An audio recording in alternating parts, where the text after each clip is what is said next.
Ghosts and Guardians, and welcome back to the Ghost and Guardians podcast. Today we're doing something a little special.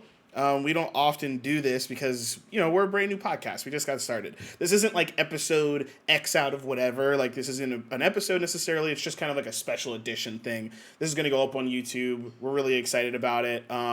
This is, again, something we've never done. We're doing a live trailer reaction. Neither myself or the homie Gil, paracausal co-host, neither of us have actually watched the trailer yet. So we're pretty excited about it. I guess we could just kind of start off with, I don't know.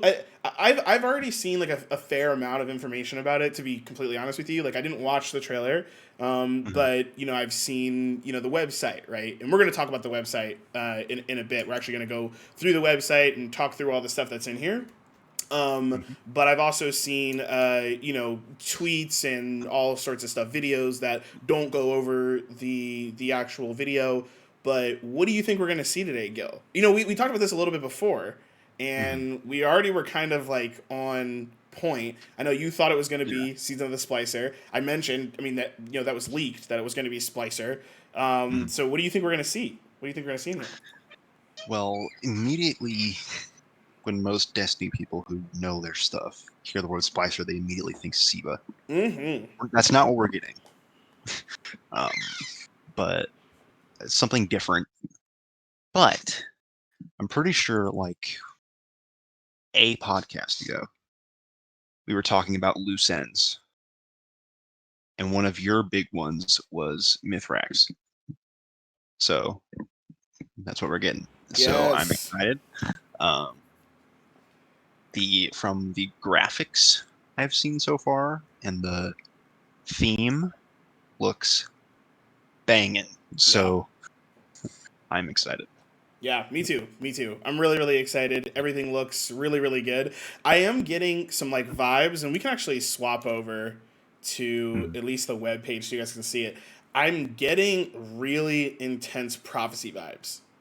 Right. I'm not saying that it is prophecy, but it like the vibes here, the colors here, very prophecy like. So I thought that was interesting in itself. Just the fact that when I look at this, I'm kind of instantly like, oh, prophecy for sure. So it looks interesting. I don't want to waste anybody's time, so we're gonna jump right into it. We're gonna go ahead and open up the gameplay trailer right here, and we're just gonna watch it. Hopefully everything sounds good. If it doesn't, we'll go ahead and stop and restart and make sure it all sounds fine. But I should be able to tell if it sounds okay. So we're not going to pause it or anything like that. We're just going to watch the whole thing through. We're going to kind of talk about it. Then we're going to go back and maybe like cut it up and take a look and be like, ooh, what's this here and what's that there? So first things first, let's watch the entire 2-minute and 23-second trailer. All right, here we go. Volume.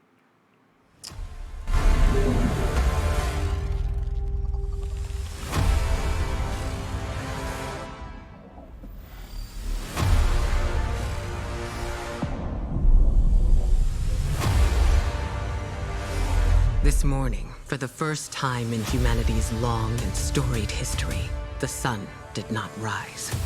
It's a Vex simulation that has plunged the city into an endless night.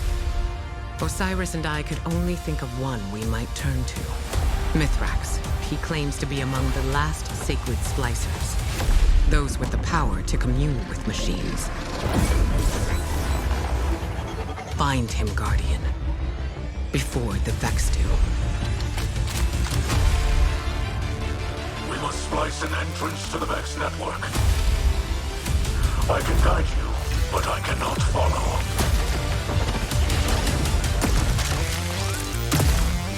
Once inside, you must find your own way.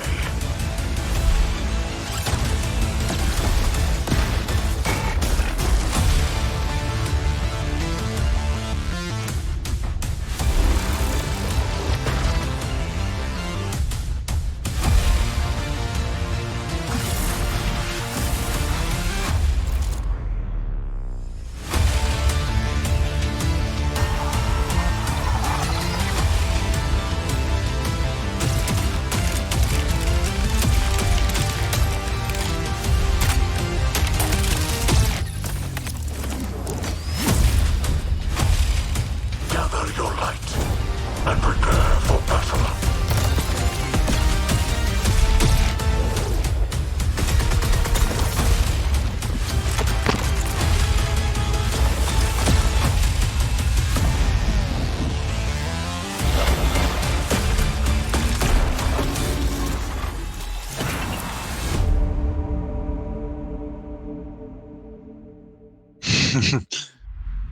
Was that just a spear of ice?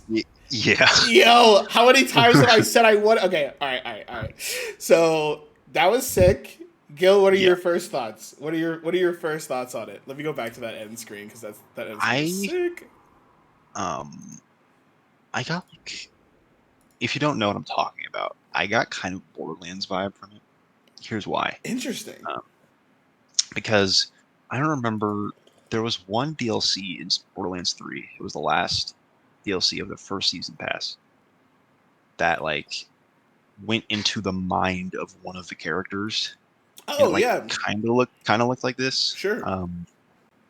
But then there was also a DLC in the pre-sequel that had to deal with a Claptrap and one of a separate version of Claptrap. And it like looked a lot like this. But I definitely see the prophecy vibes. But like from what we've seen, like we thought the Infinite Forest was deep in the Vex network. This is like 6 feet under the Infinite Forest, and like this looks awesome. Yeah, this is crazy. This looks so good to me. To have Mithrax fully realized, I mean so much to me. I think it means a lot to a lot of people. I think it's very, very cool to finally see a character that we've heard about since the beginning of D2, right? Like, this is a fully fledged D2 character from the very, very beginning. If people don't remember who Mithrax is, I think you can go back to, you go to Titan. Remember, put your brain all the way back to D2 Vanilla Campaign. You first go to Titan, and there are some adventures there, right? You know, there are the adventures, the quests, not necessarily the main storyline. And there was one of those little adventure quest things where you go in, and there is this, you know, like Vandal, I think it's Vandal at the time. But there's a Fallen, right? And that Fallen is just kind of like, you know, causing a ruckus inside of, or basically at Titan at the Arcology. And there's also a knight, and there's a knight, you know, Hive Knight, that's also causing some issues. Those two fight. The canon end to that story is that we beat the knight and we let the fallen Vandal or captain go. That fallen is Mithrax. Mithrax then like hooks up with a couple, basically a fire team. Mithrax becomes part of the fire team, learns how to speak English. Like basically is like, look, like the fallen are that we are fallen, and you know we need to find our way back to the light, right? You know, some intense religious tropes there, but it's really really intense to like see this again. I'm ready if you're ready to go back and start looking through this trailer. So let's start in the beginning, and I'm just gonna keep pausing it. So if you're the type of person that doesn't like, you know, to have their video paused over and over again, that's what's gonna happen right now. So enjoy it, I guess, because that's what we're gonna do. So let me open it back up. Sorry about that. Let me just grab this and. Deep within the Vex network. So that's number one. Deep within the Vex network. Nothing really to add here except the fact that we know we're going to be, you know, in a simulation of some sort, right? We've done this before. We've gone into Vex simulations before, Vex networks before. Not the way I think we're about to do it here, though. So. Yeah. Lies the power to extinguish humanity. Sick. Yeah. Yeah. I hope this is a space that we're actually going to be in. Right? We'll see. Once and for all. And I think another thing that's important to remember is that the Vex really are that strong. This morning, for the first time in humanity's long and storied history, also, the sun. Pause this. Yeah. So, if you didn't know, I don't know if you could tell, Ikora got recast. Oh my god, I did not hear that. Hold on, let's hear it. Let's listen to it. I'm not first of all, It's like a 30 to 45 second clip of her talking, so I've you can said go this through all of it. many times, right? Like Yeah. the only reason I think Ikora has not been in it much is because you can't get her. She's a famous actress, and I mean, so is Zavala, right? Like, he's a famous actor, but I think Ikora's actress is just too hard to book and too expensive. And if she's just not into it or not interested, sometimes you're just gonna have to find a new person. And so I think that's what happened here. But let's go ahead and listen to it, see if we can't find the difference. This morning, for the first time in humanity's long and storied history, the sun did not rise. It's a Vex simulation that has plunged the city into an endless night. Osiris and I could only think of one we might turn to. Mithrax. All right, I'm sorry. I gotta go back already. I think I can tell she sounds younger almost. But Yeah. she does still sound like her. So it's a good replacement. It's a good replacement. I want to just go back to, first of all, we see Saint 14 here. I hope he's going to have some good speaking lines. I hope he's going to be pretty relevant. So that's one thing. Second thing, look at this bad boy. Look at this bad That's boy. not Atheon. No. He almost looks like, I mean, he just looks like a new boss version of Vex, but if you think back to some of the other Pyramidian, like, for example, boss, very similar here. But yeah, I mean, it looks like one of those strike bosses that we've seen before, but big guy, huge crit point, has one weapon that probably changes just like we've seen before. So that's interesting. Wanted to bring that up.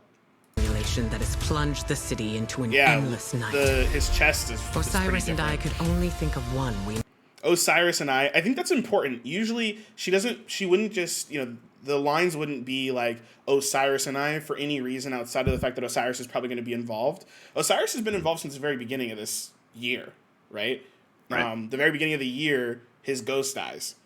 And I think it's important to remember, he's back. A lot of people don't realize that too, right? Is Osiris a D1 character, right?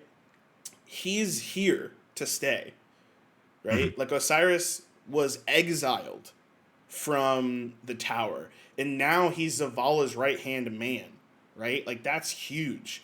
I mean, he's Ikora's mentor, so he's such a pivotal part to both Ikora and Zavala. And if people don't remember, Ikora and Zavala were really struggling when Cade died, even a little before Cade died. But when Cade died, they really started to struggle. They were like, should we even be a Vanguard? Should the Vanguard even exist anymore? What's next? I mean, they were really questioning things. So to see him constantly in it, as well as also having Saint 14 constantly in it, and it's nice that they're both in the same space now. You can obviously see him in the tower, and we know Saint 14's in the tower. If you don't know, those two are lovers. So, I think it'll be cool to see their dynamic if they have any. But excited about that. He's got his sun bracers on. might turn to. Mithrax. He claims to be a... Okay. Hold on. Go back. Can we talk about these fallen babies? Oh my god. So cute. Now, I think many people have been thinking this. D3 or the last major expansion of Destiny 2 we're gonna have Fallen and Cabal allies. Not to say that there won't be Vex allies. There have been some murmurs around that. We've seen some things that are similar. We've actually seen the Vex give us respect before. So that's thing. Whereas the Hive they're just not.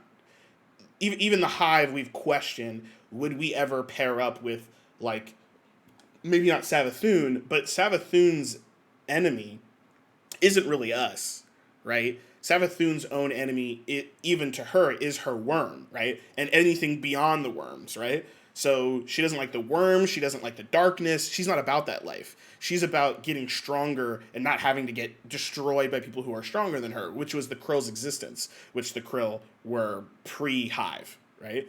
So the Hive before they were the Hive.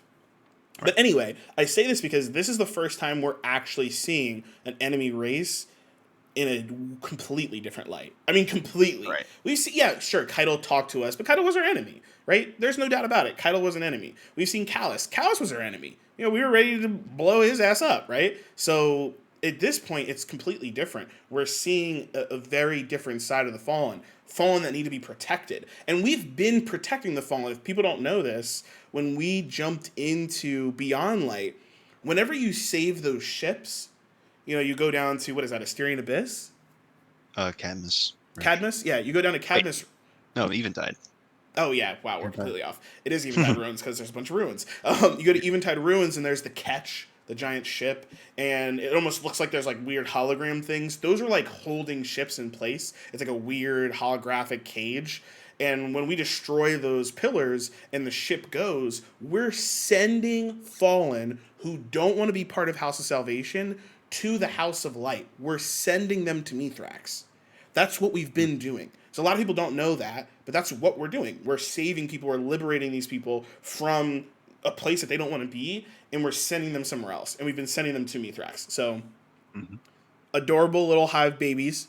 Look at this one. The one with the little hand out. He's like, oh! little hatchlings. So cute. Okay. Let's keep it up. Claims to be among the last. Oh, He's Mithrax is like literally escorting a Fallen family. yes. Mithrax is so exciting. First of all, he's so hunter-like, right? Like, he's got the hunter cloak.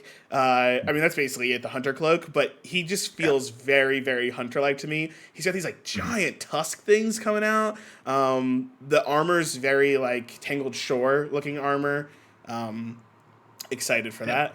Sacred splicers. Though Okay, sacred splicers.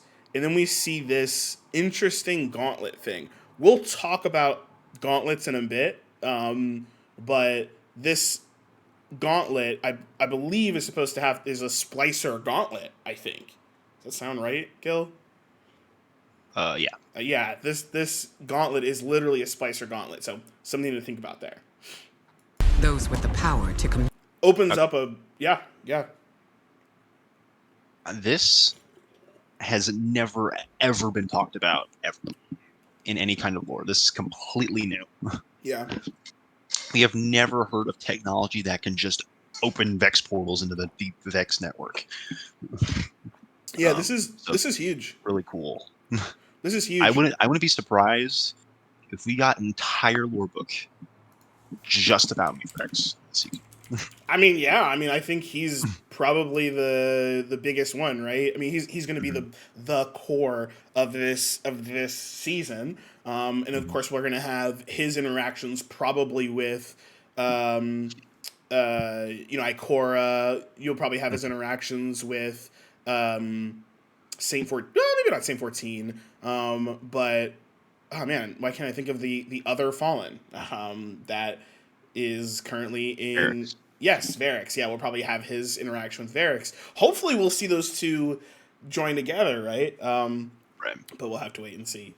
But yeah, this is huge. This like giant hole, like you said, in the Vex network. We don't know where this is, but the fact that there's just like now a portal to it is quite interesting. Even this whole thing of like sacred splicers that are able to, like we knew that like the Fallen and their connection to technology was certainly deeper to ours. You know, we don't have that big of a. We're more on like the religious side of it, right? We're like, ooh, the light, you know, and we're like, we use the light or the dark. We don't really focus on the tech part. Where the Fallen are like, oh no, like that's what we do.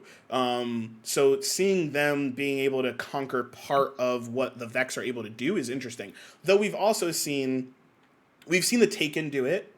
Right, we've seen the Taken go in and mess with Vex, and we've seen Vex learn from these things, right? Because that's what they can do. They can once something happens, they can do a million simulations. So they're all very, very powerful. But anyway, let's keep watching. commune with machines. All right, hold up. This is where things get interesting, right? Where we're going to break everything down little by little. So we've got a new Sparrow right here. And you can see on the Sparrow, there's an interesting emblem I've never seen before. I don't know. It's some sort of cat, like, or lion of some sort. Like going after a ball or something. That's interesting. I've never seen that before. These ribbons on the back here, I don't know if that is hunter cloak or something, still gives me That these is prophecy vibes, man. that I'm telling you. is the seasonal hunter ornament for the season. Oh, okay. Give me prophecy vibes. Okay, we can see a little bit more there. Yeah, go ahead. What's an interesting tidbit here? Kyle's ships are still there. Are They could have those easily just took those out. are those Keitel ships? Those are Keitel ships. Are we sure? Yeah, those are Keitel ships. Okay, I don't disagree with you necessarily, but I kind of want to just see really quickly because they look different to me. Like if we go back to Season of the Chosen, and I know there is an image down here. We can go to screenshots. No, it's wallpapers. Yes, 100%. Yep, you're 100% right. Those are Keitel ships. You can see the front here is what I never seen them glow like that, but you can see the glows down here and the glows here. These are definitely Keitel ships from Season of the Chosen. You can see the banners on the back. I was used to that ship in the back with like the two prongs in the front. So when I saw these, I was like, oh, what is that? So let's back out of here if I can. Holy crap. Let's back out of this. Yeah, and then let's go back to Season of the Splicer and open this back up. The ships they use to escape proto battles. Community machine. Yeah, so those ships are still there. I wonder if they will be prominent. Like, I wonder if they are there for a reason. Because I don't think we've even seen these on Europa. We've never seen Keitel ships on Europa, have we? Yeah, they were there when the Europa Battlegrounds came out. Yes, okay, cool. Yeah, so I wonder if they're just keeping them there or if they're removing them.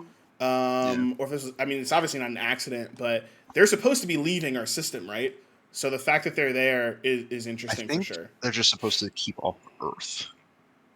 I don't think they're supposed to leave Sol. I thought they said leave our system, but I honestly don't remember. And if you also notice, there's a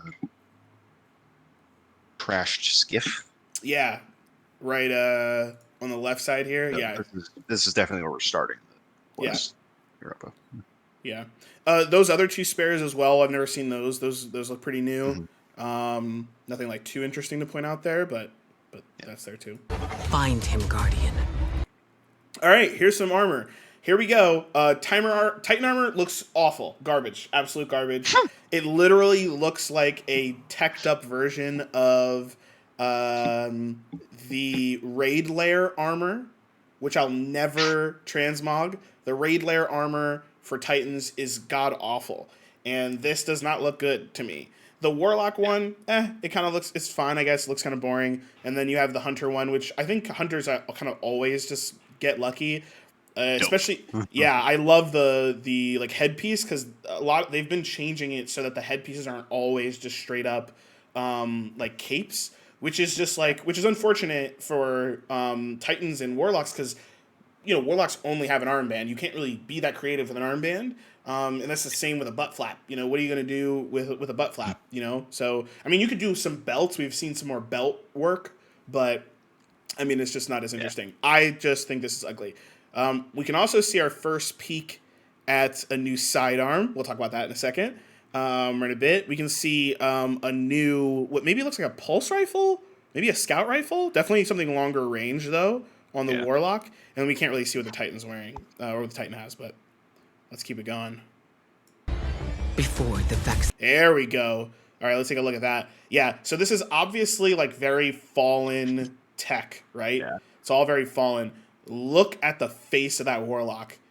I mean, you're either going to love or hate it, right? Like, you're either going to love things that look like the enemy or you're going to hate it. I personally really like it.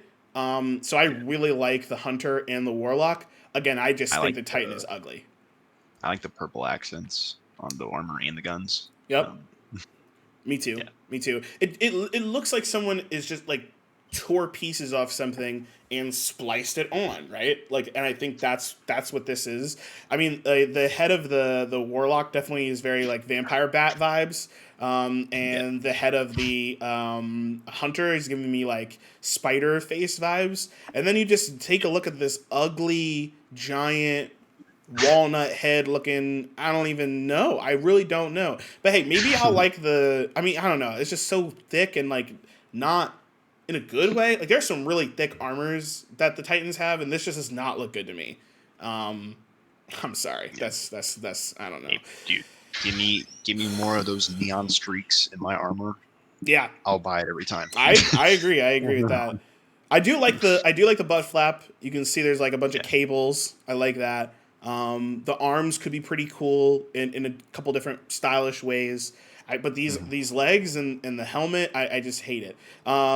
This weapon though is looking maybe like a auto rifle or a pulse of some sort. It's not long enough to be a sniper or anything like that. You can see it doesn't have a scope, which means it's going to be one of those flip up scopes or holographic scopes.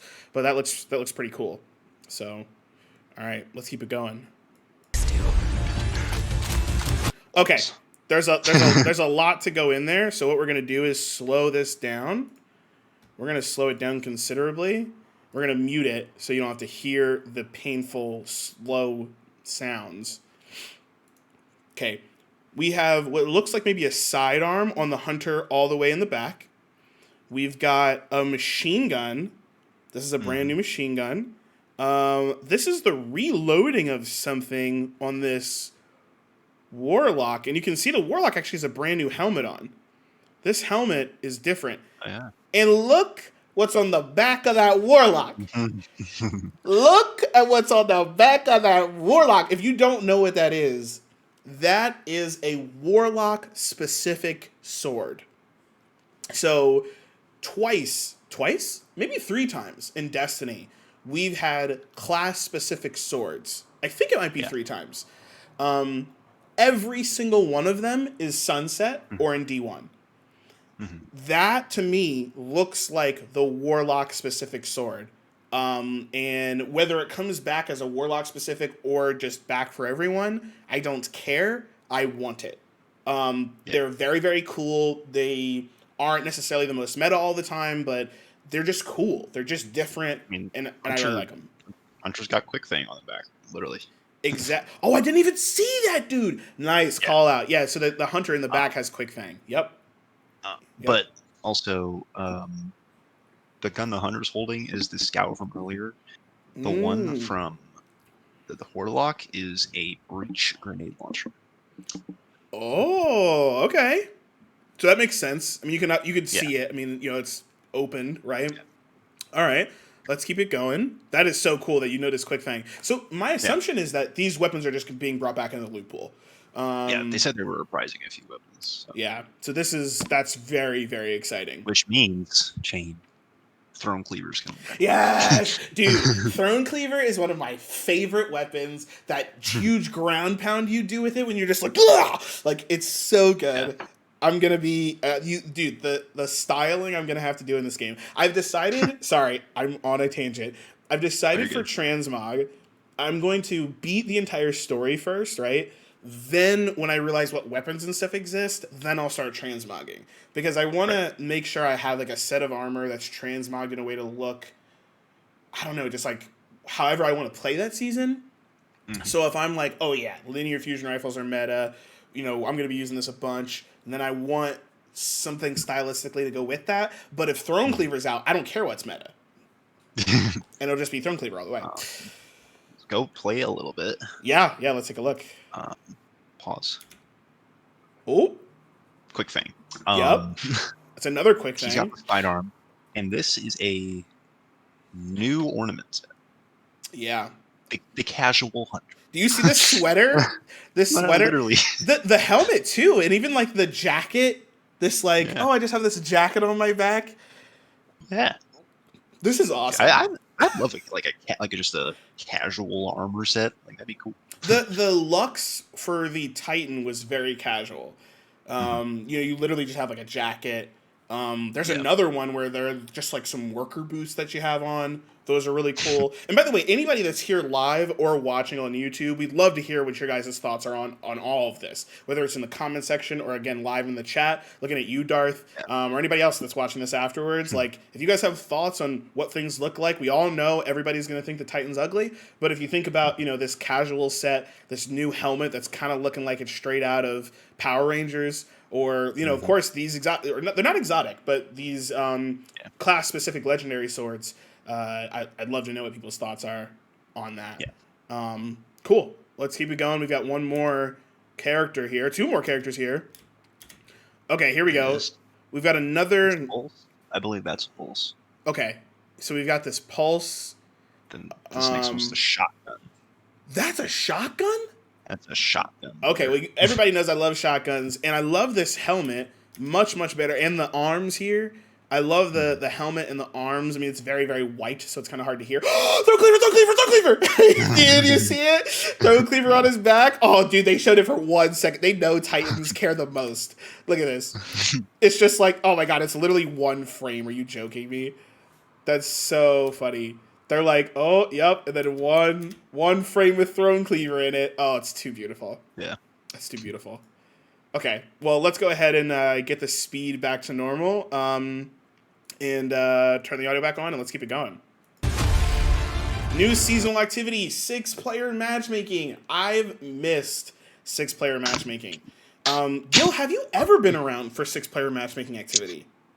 I played about 3 games of Menagerie, and I enjoyed every second of it. So, Menagerie, and I know some people really hated it, but Undying, Season of the Undying, when you would go in, and just to remind people what that was really like, and if somebody remembers the name, let me know, but during the Season of the Undying, we had the Christian raid, which I always forget the name of, and, you go in... Vex Offensive. Huh? Vex Offensive. Yes, thank you, Vex Offensive. So Garden... Basically, people went in and opened up and completed Garden. Technically, because we were doing Garden of Salvation, Vex were pouring in to different locations. And so there were people who were doing raids, who were supposed to be stopping the core of the Vex Offensive, and then there were people who were on the outside who were stopping the Vex who were already out or coming out of the portals. That's what Vex Offensive was. It was a perfectly tied narrative in my head. I really, really liked it, and that was a 6-made match-made activity. So you had curated groups that would go in and do the raid, and then you had all these people who couldn't do the raid, who still wanted good loot, and they would go ahead and do, Vex Offensive, get good loot, and have fun and meet people, right? So whether you were going in with a 6-man team that you were probably going to do the raid with anyway, or whether you were going in with 4 or 3 or 2 or by yourself, you might meet some people along the way. Love 6-player match-made activities. We'll see how difficult this one is, but I'm excited to see it. So let's see. We must splice and... Okay. First of all, before we look at this, I actually want to go back for a second, and I want to listen to the audio, and then we'll go back and take a look. But listen to this real quick. We must splice an entrance to the Vex network. That is Mithrax. Yep. And I freaking love it. Yeah. We must splice an entrance to the Vex network. Like, yo, Mithrax, my boy. I know I just said we were going to keep going, but I didn't realize there's a kind of a natural pause there. We must splice an entrance to the Vex network. There's a better view of Throne Cleaver. Yes. So this is the same group. You can see that casual. Yeah. Dude, this hunter literally looks like he belongs in Persona 5. Like, if all of a sudden that hunter just turned around and was like, "You never see it coming," like, I would be like, "Wait, what?"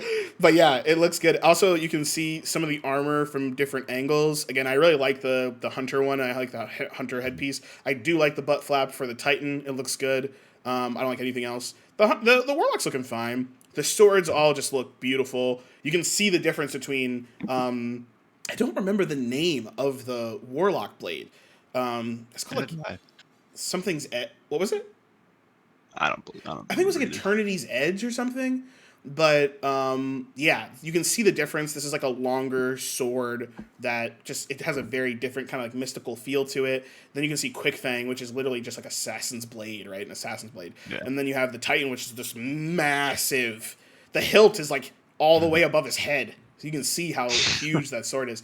So you can also see that this is the Tangled Shore.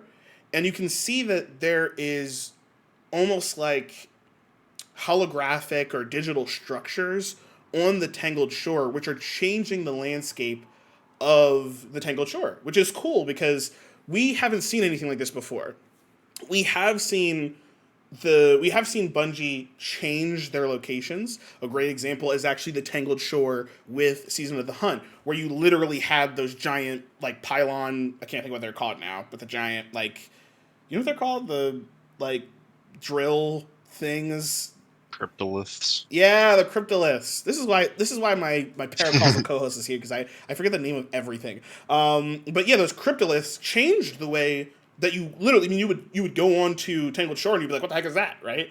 And I loved that. Vex Offensive is another really good example where you would just go on the moon and all of a sudden you'd be like, what the heck? Why is there a giant hole in the sky and why are there just thousands of Vex coming out of it? Not thousands, it was dozens, but it was cool, right? It changed the location. When's the last time you went to EDZ and anything was different? Right. Anybody? So. Hawkman? Yeah, okay, but it didn't change the landscape, right? It was just a new quest, like a hidden quest. But it didn't change. You didn't go there and all of a sudden there were like, I don't know, hawks everywhere. You know what I mean? There really wasn't a difference in that. But anyway, so this looks pretty cool. Let's see if we can get some more gameplay. Override, breach the network. So override, breach the network. I can guide You can see we're pushing in and it looks like we're about to do something. you, but I cannot. That's what the activity's called.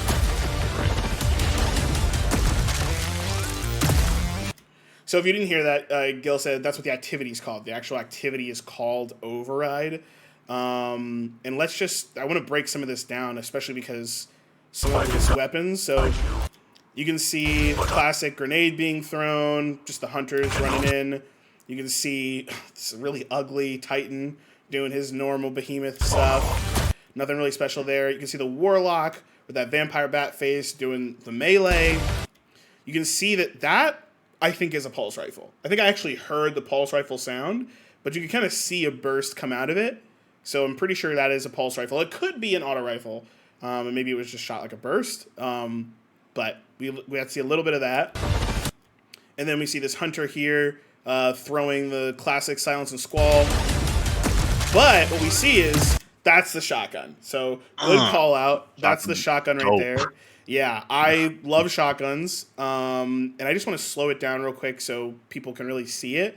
But they all get slowed, of course. Pushes in, slides. No scope in, just hip fires. But look, this is the perfect angle here. First of all, you can actually see a little bit more of the armor that we were talking about before. But you can see there's the iron sight up top, and you can have this like interesting holographic scope. They're probably purposefully not aiming down, so it's just more for us to look at. But it looks really, really cool. It's very techie, right? You can see this giant heat sink is like basically half of the gun, and then a giant cable ribbon here, ribbon cable, which is pretty cool too. All right, then we have a bank mechanic, classic Destiny bank mechanics. I know some people don't really like the bank mechanics, but I don't mind it. Whatever, it is what it is. It's a good mechanic to have in the game. But you can see they're banking, and it looks like they're banking into some sort of structure. My assumption is this structure will be shut down because these structures probably appear and make all these Vex appear, and this is probably what shuts it down. But we'll have to wait and see. You can see there's a bank in the front here, and there's also a bank on like the left-hand side as well. So maybe there's multiple banks just like Gambit where you can go in and bank on either side. We'll have to wait and see. Let's go ahead and... Once inside. Oh, portal. He said once inside, so maybe let's listen to this real quick. Once inside, you must find your own way.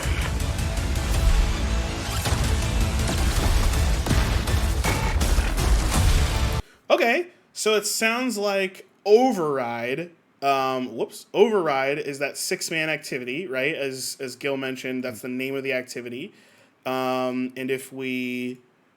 Oh, went a little too far. So it seems like in Override, we're going to breach the network, and it starts by going to a location, killing some enemies here, normally, using those digital structures as actual platforms, killing a bunch of ads and enemies, at some point getting enough of something to bank and open a portal. You go into that portal, so it looks like PvE only Gambit. You go into that portal, And you can see, actually, this map isn't small, right? Let's just go back a little bit. So right when you spawn, it's a little hard to see, but there's probably a better angle here. This is like a, I mean, you can see at least a little bit of this map. It's just kind of moving forward. But, it's not just you're in an arena, but you have to get to a specific location here. And then you've got a boss. So this boss, again, is very classic, like D2 strike boss that we've seen, again, like the Pyramidian or something like that. But looks pretty cool. I don't see anything new here outside of the boss, obviously, in the location.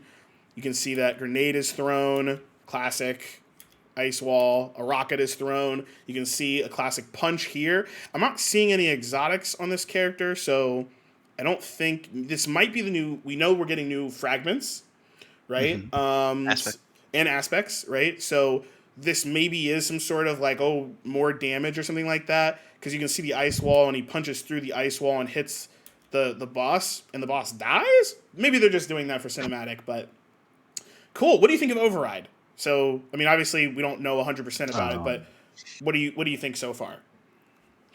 It has good potential. We'll say that.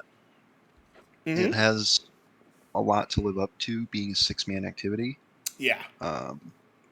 Considering Menagerie being as good as it was.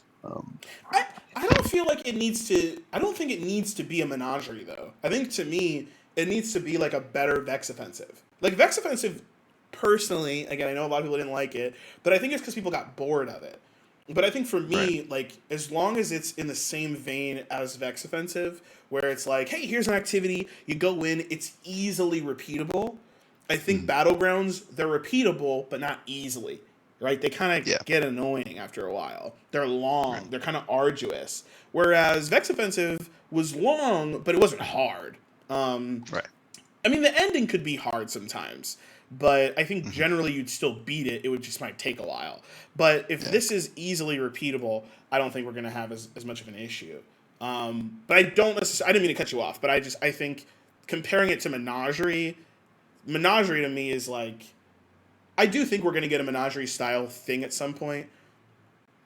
I just don't know if this needs to necessarily be it. But if it is, hey, don't you're not gonna get any complaints from me. But anyway, please continue.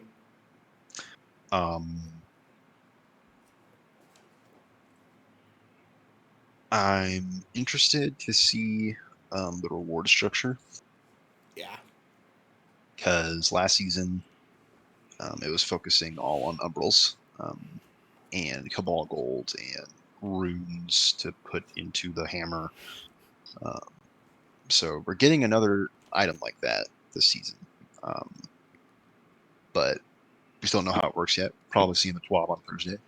Do you think we're going to get another item like that? Like, do you think we're going to get another hammer? Are you sure? Yeah.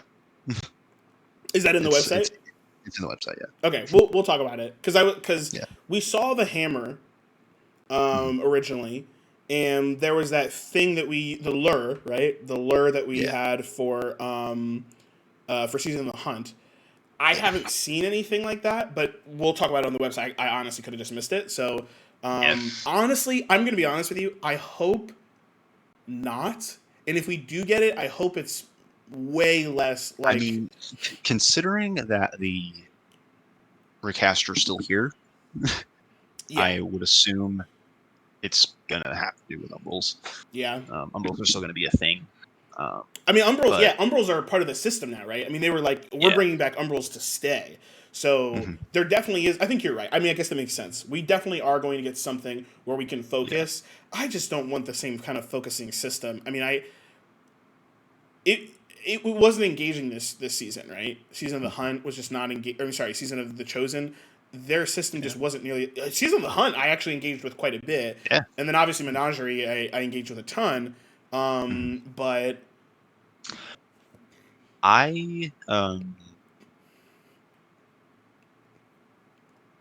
I'm kind of interested to see where they go with this in the future, because like eventually, like when this season 15 starts, we're probably going to get another thing.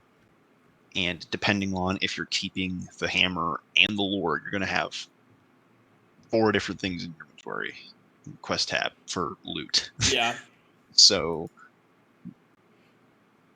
I'm interested to see what they're going to do. I mean, you can still do cryptolith wars to this day, and you're probably still going to be able to do battlegrounds once this new season starts. So I'm interested to see how they're going to incorporate last season's weapon content Yeah. alongside this one's. Yeah, it's a good question because the lure is separate, right? The lure Right. actually doesn't use the engrams, right? Right. The lure is just a straight up, you slot this thing in, you do the activity, you get your loot. And then you have the hammer, which is actually utilizing the engrams. Whereas, who knows what this next thing is going to be? They might they might go back to, no engrams for this one, you just get the loot that you asked for. And then the last season might go back to engrams, but we know those engrams are still going to be used, right? Because they said that. Right. So the question is, and we didn't get the engrams until this season of the Chosen. Right. So it will be interesting to see, can we go back? Like, maybe it's just a tab, right? Maybe we go back to the Prismatic Recaster, you press R1, all of a sudden you're at Season of the Chosen stuff, and it's the hammer system, and then you go back to the other one. Who knows? Who knows? Yeah, and like considering like all those weapons are staying, right? They're not getting sunset. Yeah. So if you would just like remove that, that's kind of like. Yeah, I don't think they'll remove it, right? I don't think they'll remove it. And I think the good thing is, like, one of the cool things could be, like, where you're getting runes from or charges from and things like that. They can add it. They can update it. And it's cool because I'm thinking about people who are in our clan who really didn't have that much time to play this season. Taking a look at, like, Scarlet or Phoenix. And even some people who were playing heavily in the beginning but not at the end, like Hansel or Nagramis. Like, there are people who played a lot in the beginning and then like maybe just didn't have time or didn't play it all this season. When they come back in, I'm not just going to be like, oh, it sucks for you, you didn't have any time, like you missed out on everything, right. Like Extraordinary Rendition, it sucks for you, you missed it. Like, no, you still want one? Easy, let's go do some battlegrounds. Hopefully there's a reason to do them next season outside of just, running it for the same stuff. Hopefully the Helm still gives us things for it, because if you weren't able to upgrade it, you still need time to upgrade it now. Just like Varix, you can upgrade Varix, you know what I mean? You can still do that. So hopefully we'll still see that, and hopefully it'll still give people a reason to play. Quick little question here. Yeah. This is like kind of off topic. Sure. But in the perspective of loot, what do you think they're removing for Witch Queen? Interesting. Are you talking about just generally, like content in general? Like putting in the DCB. Interesting. That is a good question. And it's a good question for everyone. I think, again, anybody who's in the chat or in the comment section, what do you think is leaving at the end of this year for Witch Queen? So the Destiny content vault, right? What's going to go in the Destiny content vault? It's a good question. Yeah. I would assume Nessus. I would assume. Yeah. Right. It's the last like OG planet that's there. Right. Other than like the EDZ. Yeah. Technically. So I would assume they'd just be like, we'll vault Nessus because people like the Dreaming City too much. But yeah. I mean, I'm wondering if I kind of just want to see the map. Hopefully we can find it. I don't want to see the road map. Something tells me, yeah. Here we go. That's Rivals. Yeah, that's literally not. Oh, you know what we can do instead of Season of the Chosen? We'll do what's the year? What's the crap? Why can't I think of it? Beyond Light. Beyond Light. There we go. Beyond Light official map. So this is what we have. Sorry guys. Oh, that was good. Just Reddit post. Okay, this is pretty small, so it's not going to look great. But, so this is what we have. We're not getting rid of Europa. I don't think they'll ever get rid of Europa, because Europa is like a next-gen destination, right? So I don't think we're going to get rid of that. I think it depends on if we get things back, right? We haven't heard that we're getting anything back yet. I think the moon, the Tangled Shore, and the Dreaming City are all excellent locations. Do they need to take them out to redo them? Maybe. But there's still so much potential in there that I just don't know. Whereas Cosmodrome's not going away, Europa's not going away. Nessus and EDZ are the next prime candidates, right? But they did mention not necessarily just taking EDZ away, because EDZ is kind of that classic area that we've always gone to, right? And they don't necessarily have to vault things. They can just replace it. So it is possible that they say, oh my god, Witch Queen, we're bringing back the Plague Lands. Which is, for Cosmodrome, and then like EDZ like also just like gets an update and nobody knows about it, right? And like all this and like new things happen, and I think that's fine. So what's actually going to go away? I don't know. I mean, Last Wish can go away at some point. I think it's so buggy. I think it could be. It's kind of, we're getting to the point where Forsaken is really far out of our sight lines. At some point, Cade's death doesn't matter anymore. It'll matter to us as players, but at some point, if a new player jumps in, they don't need to know who Cade ever was. So, is it at the end of this season? It's possible. And so maybe maybe Dreaming City does go away for a little bit, but we also know Mara Solve's probably coming back next season. So, and she needs to come back to the Dreaming City. So, Dreaming City, I don't know, man. It's a really good question. I honestly don't have an answer for you. My assumption is what you said. Nessus and EDZ could probably go away. And again, but I do think they need to bring locations back, right? They took locations out. They need to bring locations back in. When do they bring these locations in? I don't know. But also, people aren't going to these locations for any reason outside of the story.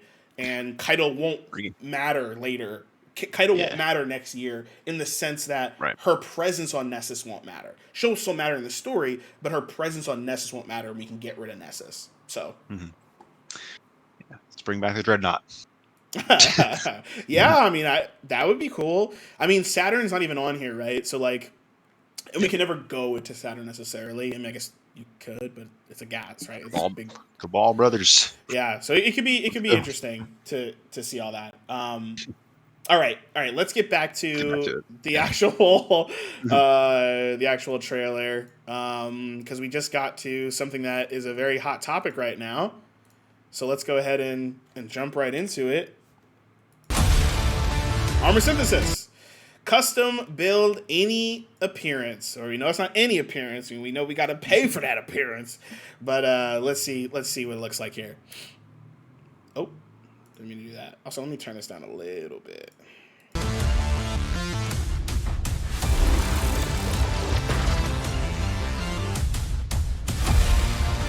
Okay, that was cool. Nobody can deny that wasn't cool, but we still all know that it's going to cost money and all that stuff. We'll see if they change it or announce a change, but I just wanted to go back real quick because here's that perfect example of the, dude, this is literally like, let's go to a, I don't know, house party kind of thing, like an adult house party, like you're in your 30s, why don't you come over? We're having a potluck. You got the nice pants on. You got some nice little boots on. You got your sweater, the jacket over you. Yeah, this is pretty great. I'm gonna buy this. I don't even main a hunter. The jump, and you can just start to see all these little changes. I love it. We gotta slow this down. Hold on, we gotta slow this down. Let's look at this. Look at all that. Awesome. Of course. If you don't know what this is from, obviously it's from the Leviathan. Beautiful. Can't wait for that. You've got what a lot of people want. This is the old Solstice armor.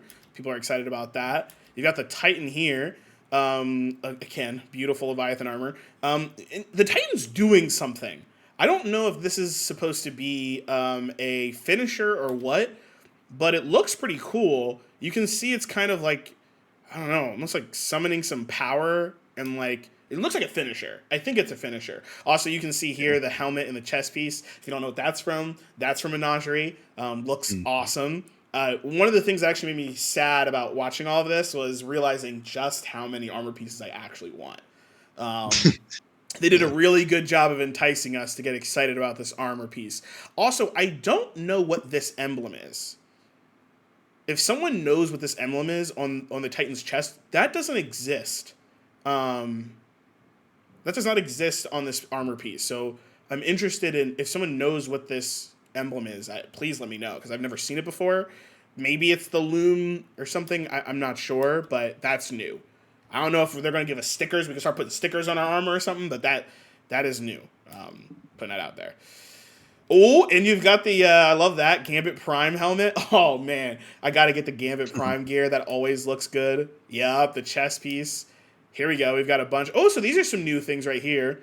This is some new emotes. We've got one where this guy's got a gun in his hand. We've got, of course, like a staff of some sort in the hand here. And then the Warlock's just sitting there. All right. Let's get back into it. Let's move it back at normal speed. Oh, God. I clicked out of it again. Hold on. I know where it is. All right. The Time Lost Raid returns. Look at us coming in here. Same fire team, so no new gear here. Same fire team. Oh, look at that. Look at that. Anybody remember this? Let's keep looking. So it's interesting. Take on the Vault of Glass. We know that the Vault of Glass obviously is coming. The destination, which is what, Venus, right? Yes. Venus is not coming back. So that's interesting. And they also said you're not going to be able to just explore Venus when you get to the Vault of Glass. So I'm interested in this. My assumption is we're going to be getting to the Vault of Glass through this new Vex network hole that we're going to be able to go into. But I'm interested. There's the intro. If you guys don't know what the intro of Vault of Glass looks like, here's the intro. You have to step on some plates and open up this. That intro is going to be exciting. New Season Pass Exotic. How do you say that? Cryosthesia. Cryosthesia. 77K or 77,000. Interesting. Okay. Cryo. We're just going to call it Cryo, I'm assuming. Or Sthesia. I'm just going to start. Yo, you got the Thesia, bro? You got that Thesia? That's what I'm going to start calling it. So you can see it there. Got one shot off. Also, this armor is different. You can take a look at the jacket here. You got some interesting runes looking like Unknown. Yeah. Pokemon. But it's definitely, this is probably supposed to be, it's like, you know, toned down thing, because you can see like there's a zipper here. The helmet is pretty like, you know, boring in a good way. Like if you're not really interested in a bunch of gaudy stuff, so it's kind of cool. Got 1K and now we have 77K. Oh, say it again? We got 1K and now we have 77K. Yeah. So you can see, I mean, it was shooting kind of fast. Got the reload animation. It's got a charge mechanic. So, what, Gil? What? Literally, just, you can just freeze people. I mean, Warlocks can do it. What? Warlocks can do it. Warlocks can freeze people. Yeah, I mean, cold snaps can too, and glacial grenades, and stasis can freeze people. But now it's in like a usable gun. That's not Salvation's grip. So I'm interested. I mean, I think it looks cool. Now, if you're not even using stasis on your subclass, you can still use stasis. So can't wait. They did say stasis weapons are coming out. You can see the kind of cool sight here, and we can play it back real quick so you guys can see it again. So it's probably a charging thing, and then a kill clip, and then a charge and a freeze. Interesting that they showed the throwing hammer. Now this is definitely a little conspiracy territory here, but every Titan main has been asking for a Middle Tree Sunbreaker buff. And I'm really hoping that we get something where the hammer just returns to you on kill or something like that. I don't know. It just needs a buff. The hammer is novelty. It's not the same as the throwing knife, which is always a one-hit kill to the head, or a distraction of some sort. I mean, it's something. And the super's okay. It's not great. I think there's I don't know. I think it needs a buff, and the fact that they decided to show a throwing hammer, I think to me they've done this before. It shows, hey, we know you want this buff. Now they're not showing anything here. There's a bit of like an explosion looking thing here. It's not exactly an explosion. No, that's looking like an explosion. That's looking like an explosion. At first I didn't think it was. Hold up. That's an explosion. And it looks like the hammer kind of comes back, but the hammer does kind of bounce back a little bit anyway. But interesting. What do you think of the sidearm, Gil? What do you think of the sidearm? I watched, like right as we were about to stream, I was watching Sweatsicle's reaction to this. And he said, he was being dead ass serious. He was like, you know what? I think PvP should just be deleted from the game. You know, it's funny. I understand that people don't like stasis, and I understand PvP is a thing and all this stuff, but I don't know. I like PvP, and I've never really. I understand, like, stasis is annoying, but I've played other ability shooters, and getting frozen or getting slowed is a thing, right? It's a thing, and you have to play around it. You have to learn it. And I know there's a lot of people who just complain, and we've talked about this a little bit before with the scrub mentality. I think that makes a big difference. Is like, Sweatsicle's a little bit of a scrub. Like, he kind of just complains a lot, and he's not that good at PvP. And I think a lot of it is he just complains a bunch. Like, you don't hear the best PvP players complaining at the same level as someone like Sweatsicle does. This gun's gonna be interesting. This gun honestly is the brother, sister, sibling, uncle, cousin to Devil's Ruin, right? Yeah. People could complain about Devil's Ruin. It's a 1K. It's a pocket 1K. And recently, people have been making videos about how good it is, and I have friends who are people in our clan who are above top 1%, and all of a sudden an enemy will pop out with a Devil's Ruin, and they get scared. They're like, oh crap, dude! Like, a good Devil's Ruin user is scary, because it's got a laser beam that can't lose, right? If you actually charge the laser beam and you start lasering someone first, and you are actually on them the whole time, you're gonna win it. Right? Because the TTK of that laser beam is just too good. If you actually get hit with this ice projectile, you're going to get frozen. And I think that is, and it seems like there's a kill mechanic. We saw it in, I don't know it. We can't prove it here. But you can see that little dial is spinning, and then he reloads it, and then goes ahead and shoots the shot off, and the person gets frozen. My assumption is that's a kill mechanic.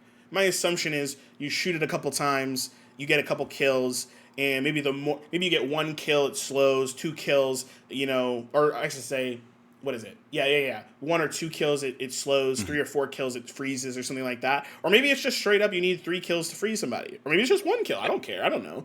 But, kill clip on a 120, I'm meaning kill clip. Rampage, 1 stack of Rampage, 2 taps. Come on.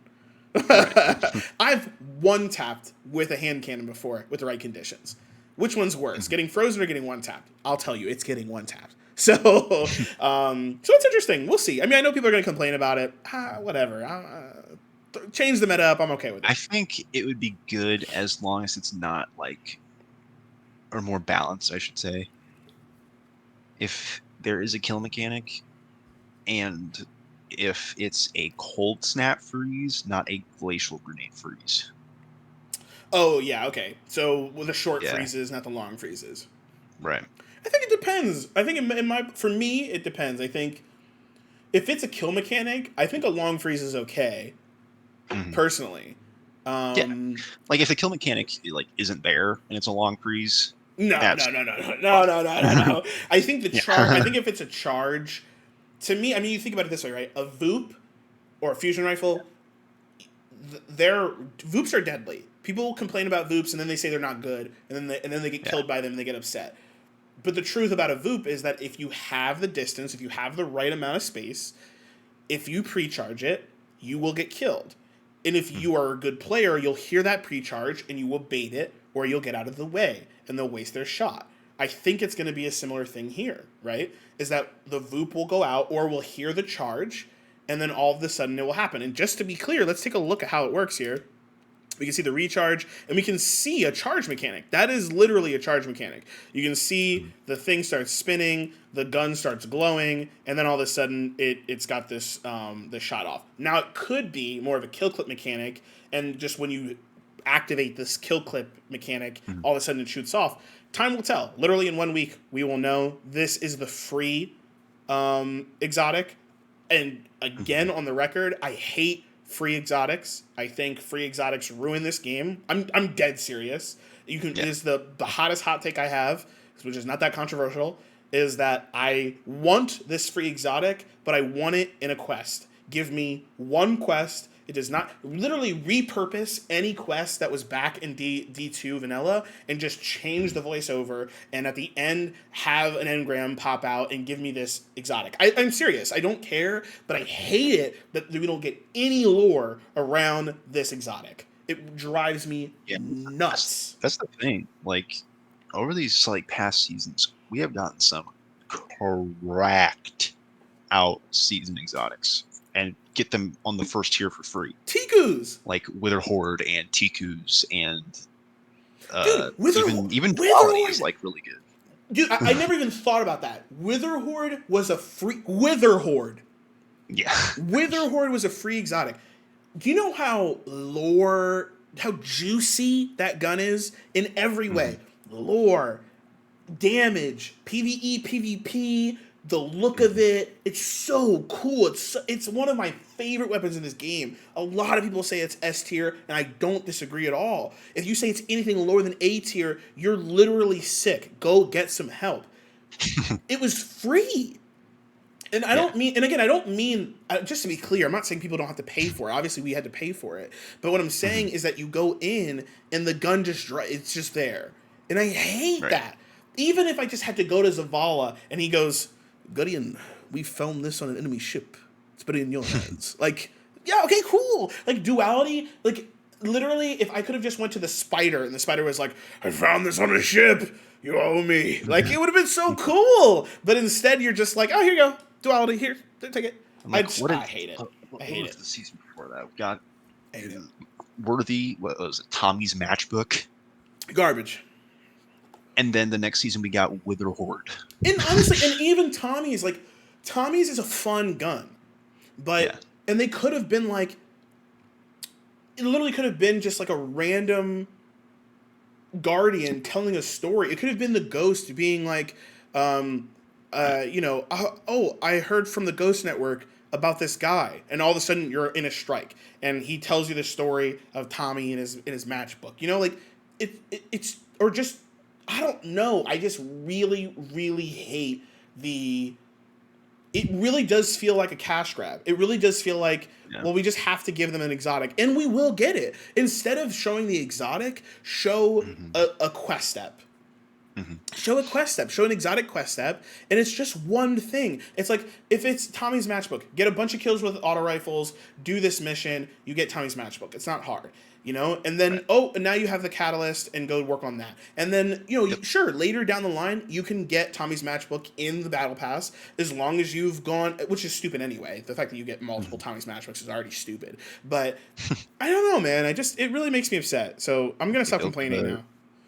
They'll give a quest to Devil's Ruin and not Tiku's Divination. Tiku's is cracked. It's so good, and nobody understands anything about its lore. Yeah. And it deserves it. Every exotic in this game deserves at least weapons. I'll give it to you that armor exotics, maybe people aren't as interested. A lot of them aren't used. But weapon exotics are so... the people that work on them, I'm sure, also just have a really intense feeling about them. And they deserve more. That's all I'm saying. They deserve more. They deserve more. They deserve more screen time. Makes me upset. Let's continue before I start crying. All right. Got that hammer. I want to see a buff. Gather your light. Okay.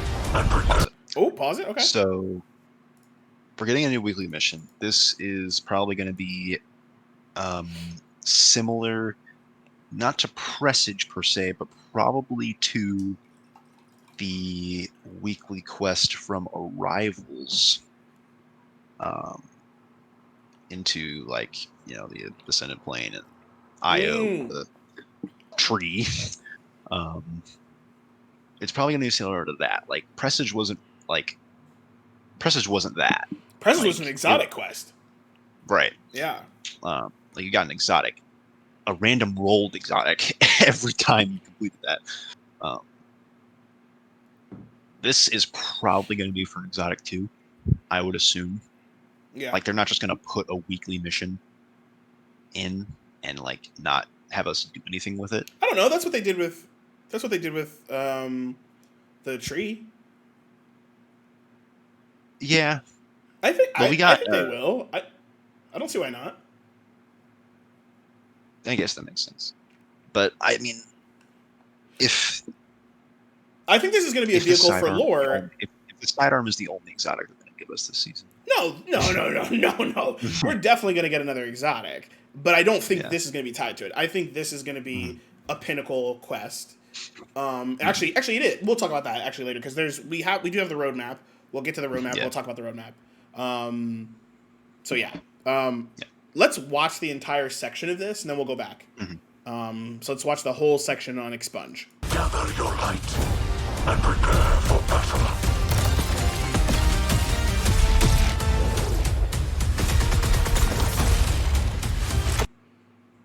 Oh, we can keep going. Crash simulation. All right.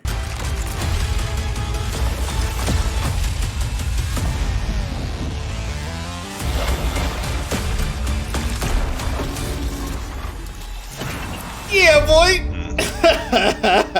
Okay, all right. Let me go back. Oh my god, I'm so excited.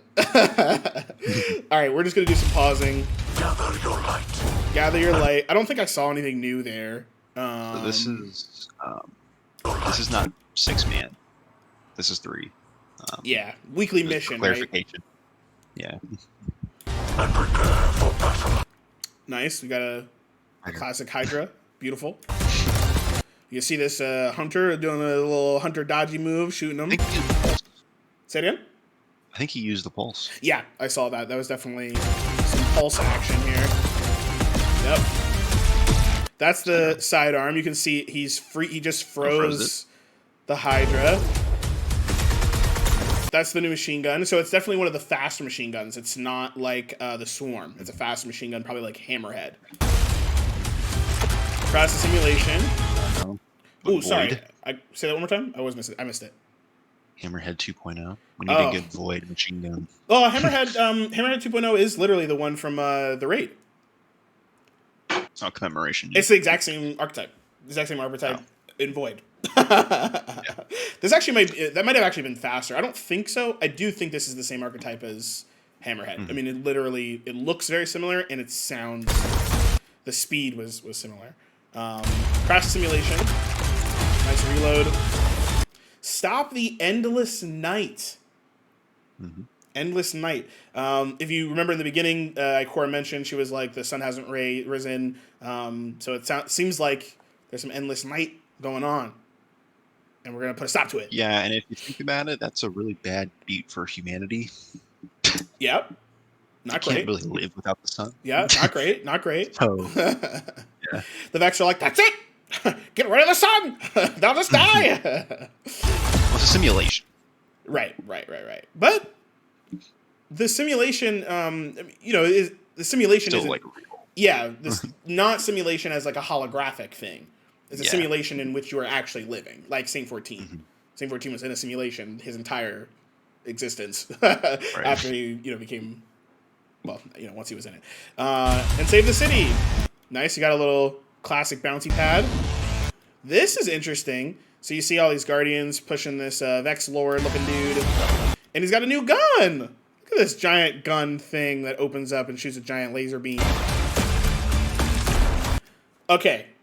This is the interesting part. Look at this.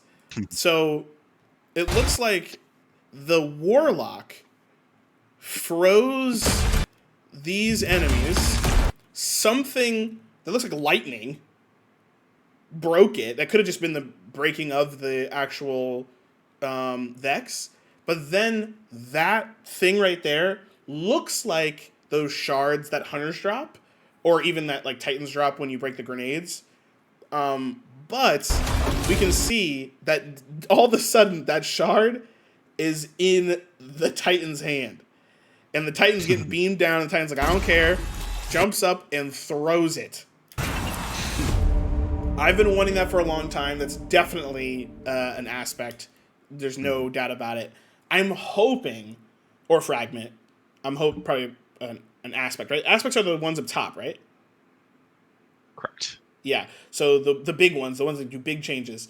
I'm hoping that's an augment either to a super or maybe just like when something, I don't know, because it's weird because he picked up the Warlock one. So maybe Warlocks have something where they drop these and the Titan just picked up and threw it. But that seems weird to me. Maybe it's a change to the melee actually as well. So maybe it was like he picked it up and it gave him his melee energy back, and then that was the change to his melee, where all of a sudden instead of getting the flying punch, instead now I just run around with a javelin and I just throw it at people, which would be sick. Right. Everyone's gonna hate me. Yeah, and then you've got little Mithrax with his little buddies, which is awesome. That's it. Gil, what do you think, man? This is a really good trailer. As Bungie always, as always. But yeah, Bungie always does their trailers really well. This season has a lot of promise. If you see the date, yes, sir. May 11th to August 24th. Season 15 is going to be long as hell. Yep. Yep. Depending on how early in 2022 we're getting, which week, of course. But yeah, it's not 3 weeks. It's not 3 months. It's 4 months. 4 months. Yeah. We got the last week of August, and then September, October, November, December, and however long if they're releasing it in January. So we have no real idea how long season 15 is going to be. I actually think that's right. I think exactly what you said is right. I think we're going to get we're getting this entire season, and then really September, right? So August, September, October, November, December, because you're including the Dawning. Yeah. So maybe they'll extend it. Maybe they'll be like, oh, it's the Dawning, and then the beginning of next year, boom, we're in it, which would be an awesome kind of like, it's a new year of Destiny, right? Like, I mean, like, that could be pretty sick. I feel like that'd be pretty smart to like put it around holiday season, so people get their pre-orders in, and then like New Year's hits, or even do the Dawning as the beginning of the next year. But I don't think they would do that. But I think you have to have the Dawning. The Dawning is like a classic. Even the Dawning's not great. I'd hate the whole cookie thing. I'm over it. But the vibe of the Dawning is important to Guardians, I think. I mean, I know for me, like the Dawning is an important time. So, especially for those, I don't know. Have you ever played an MMO before this, Gil? I know this isn't really an MMO, but no. So for MMO players, you guys probably already know, but for MMO players, social events and games are extremely important, right? And so because you might not be spending Christmas with like your family, or you might not be spending it with your friends. Like this might be it. This might be your friends. This might be your family. So I think the Dawning is important. I think they know that. So my assumption is we're seeing a early January start to Witch Queen. And I think we now know what the rest of this year looks like. We've got the next quarter is this, and then the quarter after that, it's not even a quarter. It's 4 months, new season. So exciting. With that, we're not actually done. That's the trailer. If you guys like that, there you go. We got the trailer out of the way. And now we're going to go ahead and go through the website. So the website's got a lot of interesting content. We're not going to go through the like everything bit by bit or necessarily. But we're going to go through it and we're going to start with this section right here. Let me make sure you guys can see this the way it's supposed to be viewed. There we go. All right. An endless night. The Vex have plunged the last city into an endless night, threatening the safety once found beneath the watchful presence of the traveler. It is here, bathed in perpetual moonlight, that Ikora reveals the identity of an unlikely ally that may hold the keys to triumphing over this attack. And that is the beautiful boy himself, Mithrax. I love this as well because this helmet is very reminiscent of the Hunter helmet. What is that Hunter helmet? The exotic. It's the one that targets people and like tracks them. Knucklehead radar. Knucklehead radar. Very reminiscent of Knucklehead radar. And obviously this is Lord of Wolves, which if you didn't know, Lord of Wolves is Mithrax's weapon. So for those that didn't know that, there's that. But Mithrax looking nice. I like this Triceratops fin up top. I like these giant crescent moon things coming out of his back. This is cool. This is very, very cool. Very, very cool. Allies bound by light. Mithrax, Kel of the House of Light, leads a small group of Elixni who wish to be closer to the Traveler. As a sacred splicer, he possesses the knowledge needed to combat the Vex technology that ensnares the last city. There is a bond of light shared here. Will it be enough, Guardian? It's a good question. You can see in the background here the waves of like simulation, technology with some lightning in the background that's keeping everything in endless night. And then you can see the split here to Mithrax, and in the background here, I can't really tell what's all the way in the back. Like I'm not sure where this is. It actually, oh my god, I know where that is. That's in the last city. That is oh my god, that's the raid. That's the raid. Scourge? That's Scourge. That's Scourge. That is the boss back there. This is Scourge. This area back here is where Scourge ends. And you can see there's a bunch of Elixni back here. So you got a group of Elixni in the back left, one in the far back left, one right behind Mithrax, and a bunch on the right. So that's the small group of Elixni that the Sacred Splicer is leading to be closer to the Traveler. Moving down, we've got our first piece of non-story. So you can actually see here, this is Season 14 story, which is very cool. I kind of like the fact that they're kind of just adding that in there, like, hey, there's a story. But here, we've got helmupgrade.exe, very meta. A new chamber overlooking the loading bay has been completed. It is here that the Vanguard will harness new Splicer tech and plan their response to the Vex incursion. So this is looking like normal helm. Not really seeing much of a difference here. It does look like in the bottom left in that room, that's probably what we're looking at. That is actually really cool. If you guys, know when you go to the helm, there are these two rooms, one on the left, one on the right, that are just closed. I just thought it was for aesthetic reasons. It seems like the helm is going to be here for a while, and it looks like the reason, my assumption, is that room on the left is Splicer, the Splicer room, which is interesting because this might actually answer your question, Gil. This might be how they're separating, here's the Prismatic Recaster, you can use that, but then over here is the Splicer area, which is going to have maybe a whole different set of loot. Maybe. I'm just spitballing here. But it's interesting. Mm-hmm. And then this other image, you can actually see them going into the room, right? So it is on that left side is where that Splicer symbol. And I wonder if that's where Mithrax will be. If you didn't know, originally Mithrax was on the farm. And that would be interesting too. I think I mentioned last episode, actually, that it would be very, very cool to see us go back to the farm, since the farm is still available, by the way, right? The farm is on the EDZ. We can go to the farm. So it would be very cool to see us go to the farm, and now it's all Elixni'd out, right? Right. That would be cool, but if not, it'd be cool to go in here. Again, we've got this really ugly Titan. You gotta love to see it. So that's cool. That's the helm upgrade. And then we've got Way of the Splicer. Season 14 activities. Again, I love how they're just breaking this down. You got story up here. You've got, a quick helm upgrade.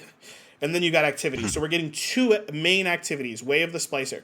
We've got Override, which is what we were talking about before, Gil was mentioning. Fire teams of 6 will use Splicer tech to hack the Vex network, uncover their secrets, steal their code, and user their power against them.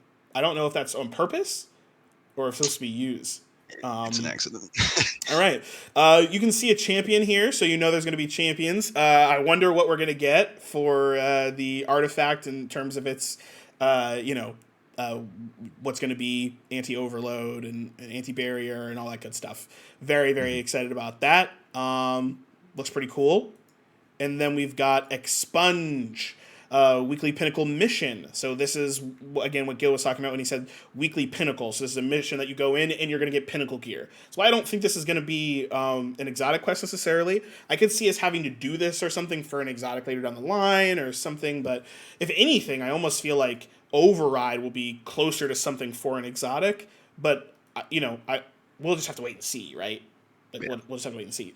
But yeah, Expunge. Each week, Guardians will uncover new vulnerabilities within the Vex network and use Splicer keys to infiltrate and collapse it from within. So this, to me, sounds like we're going to go from room to room to room, and it's going to get harder as it goes on. That's my assumption. Mm-hmm. So it almost feels like when you go into the Braytech labs, and you know how you had to use the key to open it every single time. The more stasis you learned, the more you could open up those the different rooms. This is feeling familiar to me, but excited to go in here and see what's up. So that's Expunge. You can see this is that cool thing. My assumption is this is how we get into the override activities that we were seeing before. Mm-hmm. Scrolling down, free for all players. This is a really big deal. Some people probably won't think this. This is a huge deal. Vault of Glass does not come with your battle pass. Vault of Glass comes with this new expansion just being released to the public. This is going to be the raid that we're going to be teaching people on. I promise you. I'm speaking, from Obsidian Gear perspective, we are going to be running this raid a lot. And we're going to be teaching people this raid because this is free to all players. I currently have at least a good 3 people in our clan who don't have Beyond Light because there was never a reason for them to purchase the game. They joined as free players and they never really got to do anything. Maybe they did Leviathan a couple times, but now it's going to be different. They're going to be able to come in, they're going to be able to do some free things, of course, but we're going to be able to get them ready for something, and that something will be Vault of Glass. Whereas last season, if I had a free player play, they weren't playing for anything. Right. There was no pinnacle activity for them to play except PvP, and we already know what PvP's like. So, Vault of Glass, free for all players, really big deal. The time lost raid returns, stored away deep in the Vault of Glass. Deep in the Vault of Glass on Venus is Atheon. Time's conflux. No one knows what this Vex is. Guardians must access this vault, navigate the fractures in space and time, and terminate Atheon before it can become an unstoppable threat. Very exciting. Yes, Gilliard. I've known Atheon for 7 years. It's interesting though. Like, I wonder why they said that. That was when I read this as well. It was like I was like, is that what you want to say? But maybe I mean, I'll be honest. I don't really know the lore behind Atheon, and so like maybe that is like. I mean, I do know part of the lore behind Atheon, but I was always kind of like, it is very, I don't know, not ethereal, but it's kind of just out there, right? None of it's really ever been like, oh yeah, like this is exactly what Atheon is. You guys know, like Oryx. Like we know exactly who Oryx is. We know exactly who Crota is. We know his mom, his dad. We know his whole life. Whereas Atheon has always been a little bit more like, out there. So maybe that's why they're saying that. I'm not 100% sure. But interesting that they decided to use that wording. And then of course we've got this cool GIF here, which is us landing into the Vault of Glass, which I think this is how it's going to happen. I think we're just going to get slotted right in on Venus. And I'm wondering if this is one of those things where we'll get lore behind it, and they'll be like, the Vexer doing something and Atheon is back. There's a I don't know, Atheon came out of some other timeline and he's back or something like that. Or if they're just going to be like, nope, the raid's back. I'm really hoping they don't do that, but it is what it is. Bungie rewards. Tales of the daring descent into the fabled vault just seems a little grander when everyone's wearing matching rings, jackets, and sitting in front of art that immortalizes your team's triumph. Learn more. We're not going to click on that because this is just talking about what you can win through the prizes and stuff. But I did want to show you these images. This jacket looks sick. I have literally always gotten the Destiny gear, especially when I get a day one raid. I'm going to be getting this. I'm really hoping that we get a day one. I'm literally bringing my PS5 to do it. Actually, I think this is week one. I think the jackets are week one, if I remember correctly. And then same with the rings. This ring is awesome. I don't know if I'll be getting this. They're pretty expensive. I'm not a big ring fan anyway. But you never know. Maybe I'll change it up. Maybe I'll find some way to like hang it up or something. But that looks pretty cool. And then you've also got the seal. So if you're the type of person that likes to buy their seals and have them too, you can do that as well. So pretty cool. I like the fact that they're really going in. What's up, Gil? Seems like you have something to say. Another seal to grind. I mean, every single time you get a new, a new raid, you get a new seal, right? Yeah. Yeah. I mean, I think we're going to get this seal, the seal for the last raid. I mean, that's pretty easy to get. We haven't actually done a lot of the work for it because you can kind of get it whenever. But I'm kind of excited too. I like it. I mean, I think Destiny does a pretty good job with the grind in terms of if you want something, there's something there for you. You know what the Prime Seal is called? No idea. Fate Breaker. Fate Breaker? Fate Breaker. Oh, okay. I like that. That's I would assume the seasonal one is probably called like Splicer or something. Yeah, I can't even imagine. Yeah, literally probably. I mean, Season of the Chosen was chosen. Season of the Splicer will probably be Splicer. Yeah, maybe Sacred, but probably Splicer. Armor synthesis. Grow your collection among the stars and forge your look in the last city. Every journey and every guardian is unique. Your armor should be too. Glad they understand that, but a beautiful picture of Ada. I miss you so much. With the help of Ada 1, Guardians will recover Braytech secrets from Europa that allow the building of a device known as the Loom. Once operational, Ada 1 will safeguard the Loom within the tower, granting Guardians the ability to create synthweave. So this is the Loom. I'm very intrigued into... I have no idea how they're going to spin this. Ada literally was a weaponsmith of the most important weapons in all of Destiny's lore. Some of them, right? They added all this lore just for the Black Armory and its houses. And now she's going to be a glorified seamstress. I'm interested, but I don't know. I don't know. You're taking Ada away. You're taking Ada away and all of her glory that is the Black Armory for her to do something that has nothing to do with what the Armory did. The Armory made weapons. They didn't make armor. I mean, they had armor, but they didn't. That wasn't their thing. So it'll be interesting to see how they figure this out. Granted, this is Braytech, so it's interesting that maybe she'll be like, there's new technology and I'm interested, and then maybe you go out and look at it. But we'll see. Synthweave unlocks the power to turn almost any piece of armor into universal ornaments. It's almost because, of course, you can't be using it, guys, on your exotics.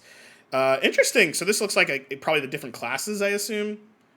Like Warlocks, Titans, Hunters.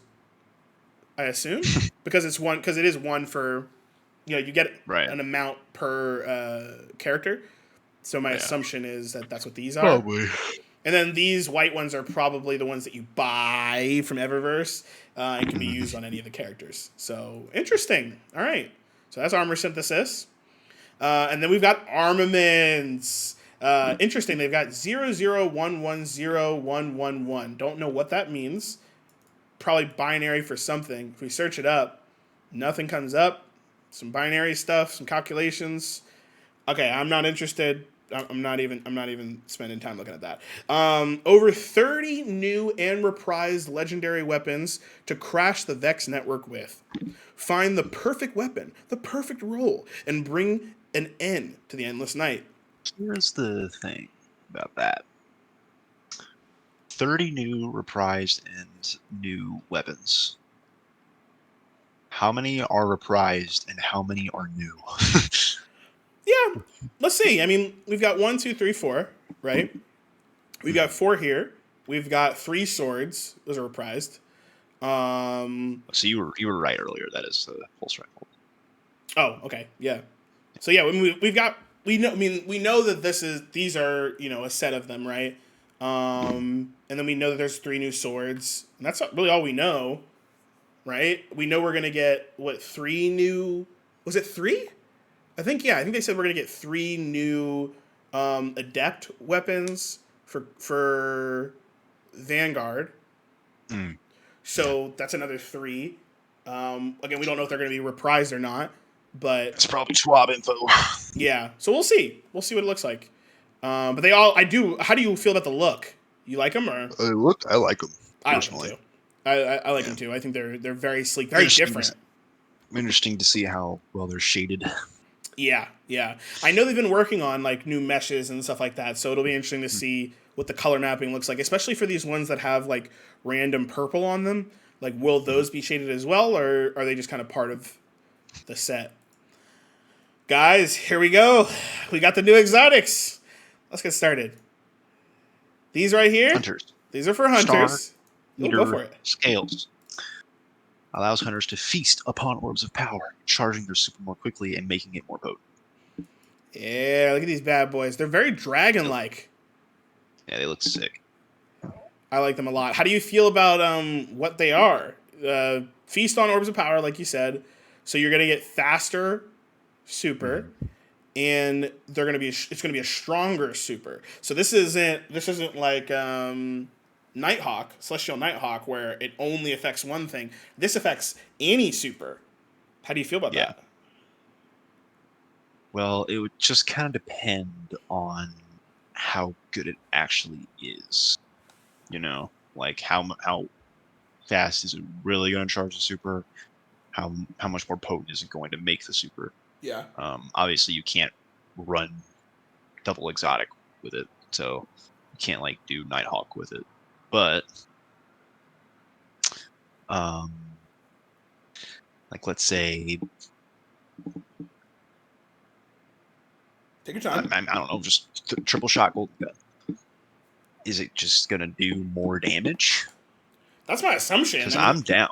that's what it looks like. I mean, it doesn't look like it's gonna do like change it. It just is more potent, right? So my assumption is get your super faster, and it's got a buff, right? My assumption is it's gonna be like a 10% buff or something like that, right? I don't think it's gonna be Yeah. 5. I don't think it's gonna be 15. It'll probably be like a 10% buff, and maybe you get it 10% faster or something like that, right? Mhm. I think that's pretty cool, personally. I mean, I think Yeah. this kind of makes all of your supers better for supers that maybe you want to be better, but they're just not. And it's never going to replace Celestial, right? So you'll use Celestial on that class, but let's say you're like, guys, I'm telling you, like, I don't know, if for some reason you're just like, guys, Middle Tree Void is the way to go. And you're like, all right. And then you run this. Spectral. Yeah, you get Spectral back faster and it does more damage. I mean, hey, maybe, right? We'll Yeah. see how this changes. I like it. I think it's one of those supers or one of those exotics that you can just always have on. If you don't have another option, it's like, well, you can always run Stompies in PvP, but in PvE, you might as well always run this. You have low intellect if you really want. As long as you're creating orbs, you're gonna get this thing fast. So I like that. Next, do you want to read this one too? The Path of Budding Steps for Titans. Titan armor that converts solar eliminations into increased weapon damage and makes them more difficult to lock down with stasis. Yes, this is a combination of Mantle of Battle Harmony and something that we've never seen before that counteracts stasis. What do you think, Gil? Um, Wow, you sound really sad. He said, I don't know. considering that Igneous Hammer and Fellwinters exist, Yeah? they're both solar. I mean, Solar Super could be like super hard to shut down with stasis now. Like, hopefully it'd be cool just if it was like literally impossible to freeze a solar super in stasis. But I don't know. Again, it just kind of depends on, like, is it like Rampage good, or My is assumption it is it'll be like Battle of Harmony good. I think it's literally going to be the same as Mantle of Battle Harmony. Like I uh, don't see why they would be any different, right? I mean, the mantle is it does this exact same thing in the sense that you get that damage buff. That's after you get your super. So this is like you already have your super. Now you have a damage buff, and I think this is the same thing. So mhm, solar eliminations, weapon damage. I think it's going to be interesting because people are probably going to combine this with middle tree, right? Or bottom tree. right? Top tree sucks. Top tree sucks. But bottom and middle tree could now work, right? You get that Mhm, throwing hammer kill. You shoot someone, you get the throwing hammer kill. You've got kill clip, basically, right? right. And I'm sure it's only for a small amount of time. You get that timer up, and the cool thing again is that stasis thing, right? And obviously, like you mentioned, bottom tree solar, you get that first kill with a hammer. Someone pops their super to try and stop you. Imagine, right? I get that first kill with Mhm. my hammer. Silence and Squall gets thrown at me. I'm like, I don't care, baby, and I'm just throwing hammers, right? Like that's gonna be Right. good. This I'm Yeah. I'm not saying I'm gonna main this, but like you said, I think I It's mean, gonna get oh used. yeah, that was actually one of the things I wanted to look at is if you just do is solar, I think some people don't realize how many weapons are solar that are great, right? So Mhm, obviously we have Igneous Hammer, we have Far Future, you've got Tiku's, which I think a lot of people were thinking about. Is just Tiku's is extremely strong right now, and it's not ability kills; it's solar kills. So it's not ability. You got the toaster, Jotun, which a lot of people do use, and it is good, right? It's not the greatest thing in the world. If you know what you're doing, you'll dodge it, but it kills people pretty quickly. If you imagine getting that first simple kill with the toaster in trials, and now you're two tapping with a 120. I mean that's pretty dangerous. It's pretty good. In PV, legs, Jotun steady hand. right, exactly. And you've got Sunshot for PvE. You've got, of course, Polaris Lance, one of my favorites. Duality. So there's a lot of cool synergy here. I love Teraba. So Teraba with this, and maybe even if you get the perk up, that's going to be really cool as well. But there's a lot. I mean, you guys can see them here. PvP, there's some really good options with Stars and Shadow, Igneous Hammer. You can even break out good old Lunas if you want. But yeah, it's going to be pretty nasty. In PvE, I mean, there's still some really great synergy. Like I said, Seventh Seraph Shotgun is excellent. Far Future is excellent if you get a really good roll. And if you have an Ikelos Sniper, if you have the right roll with a high impact, fourth time's a charm, or even triple tap, it's going to do some good damage. So pretty excited about that for me personally. Obviously, I'm a Titan main, so Hmm. we've got one more Gil. Here we go. Boots of the Boots of Assembler. the boots of the assembly. Um, condenses a warlock's rift's healing or empowering energy into projectiles that seek out Oh, sorry. their allies to bless them with noble benefits. So when I hear So, noble benefits, what do you think? Lumina the legs. Yes. And I knew you'd be like so excited for this, but Dude, this is it for me. If people don't know, I'm a huge Illumina fan, and I'm a huge Thorn fan. So whenever I play my Warlock, I I'll main be right those back. two weapons. Yeah, no worries. I main those two weapons. So pretty exciting. I love that. My assumption is literally it's going to do the same thing. You hold down circle, and instead of casting a rift, you do some like hand thing, and all of a sudden you have a white ball and you can throw it, and it'll go guided towards your allies, right? So very very cool. It looks like this is going to be allies only, but the noble rounds kind of idea being fed into armor, I think is really really cool. So I'm excited for that too. Season pass. Here we go. Season pass. Exotic. Actually, let's pause for just a second here, guys. We're gonna pause for just a second. We're gonna wait for Gil to come back. So give us a second here, and we will be right back. We will be right back.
All right, I don't want to keep you guys waiting for too long, so we're not going to go on exactly just yet. There is we can do this first part because we already kind of went through this, but seasonal pass, gear XP rewards. Get the season pass and instantly unlock the new exotic stasis sidearm, and also get XP boosts that speed up seasonal rank and reward track unlocks.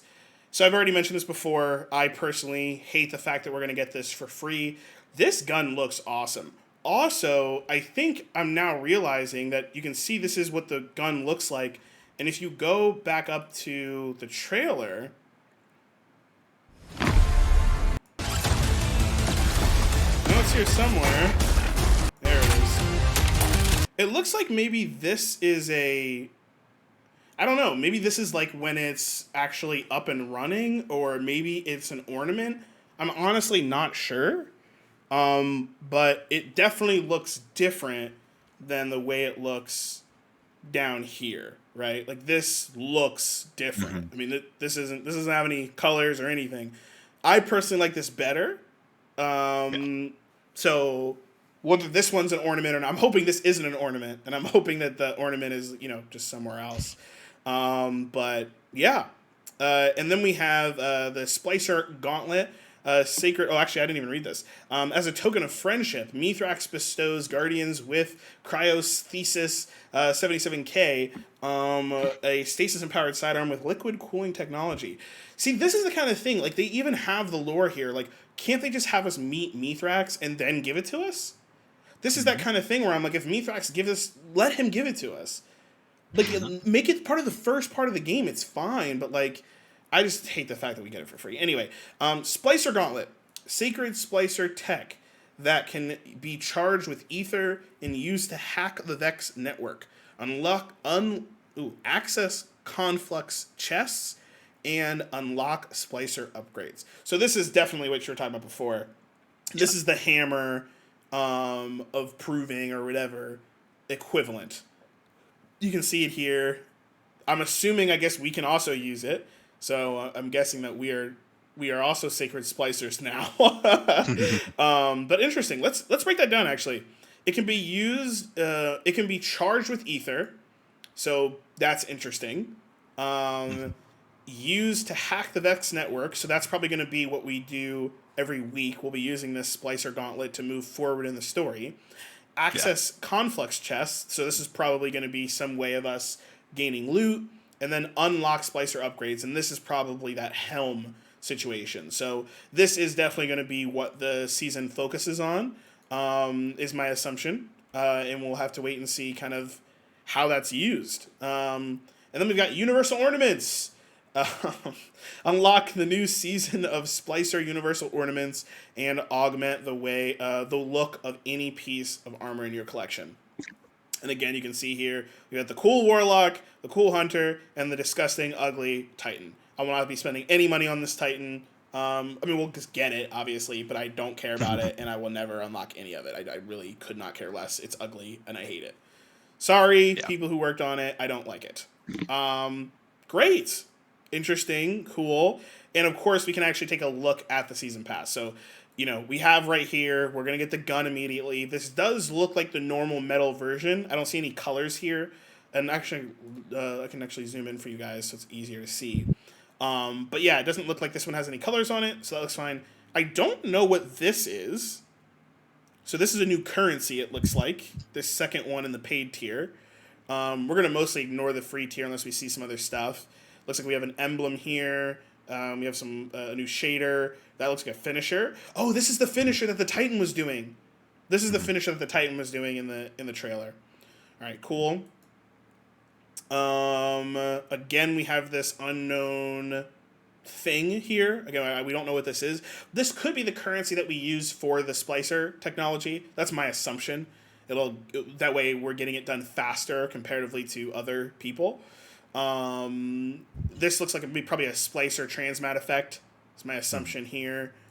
Moving along, you got classic stuff, right? Legendary engram, exotic, just normal stuff here, bright dust.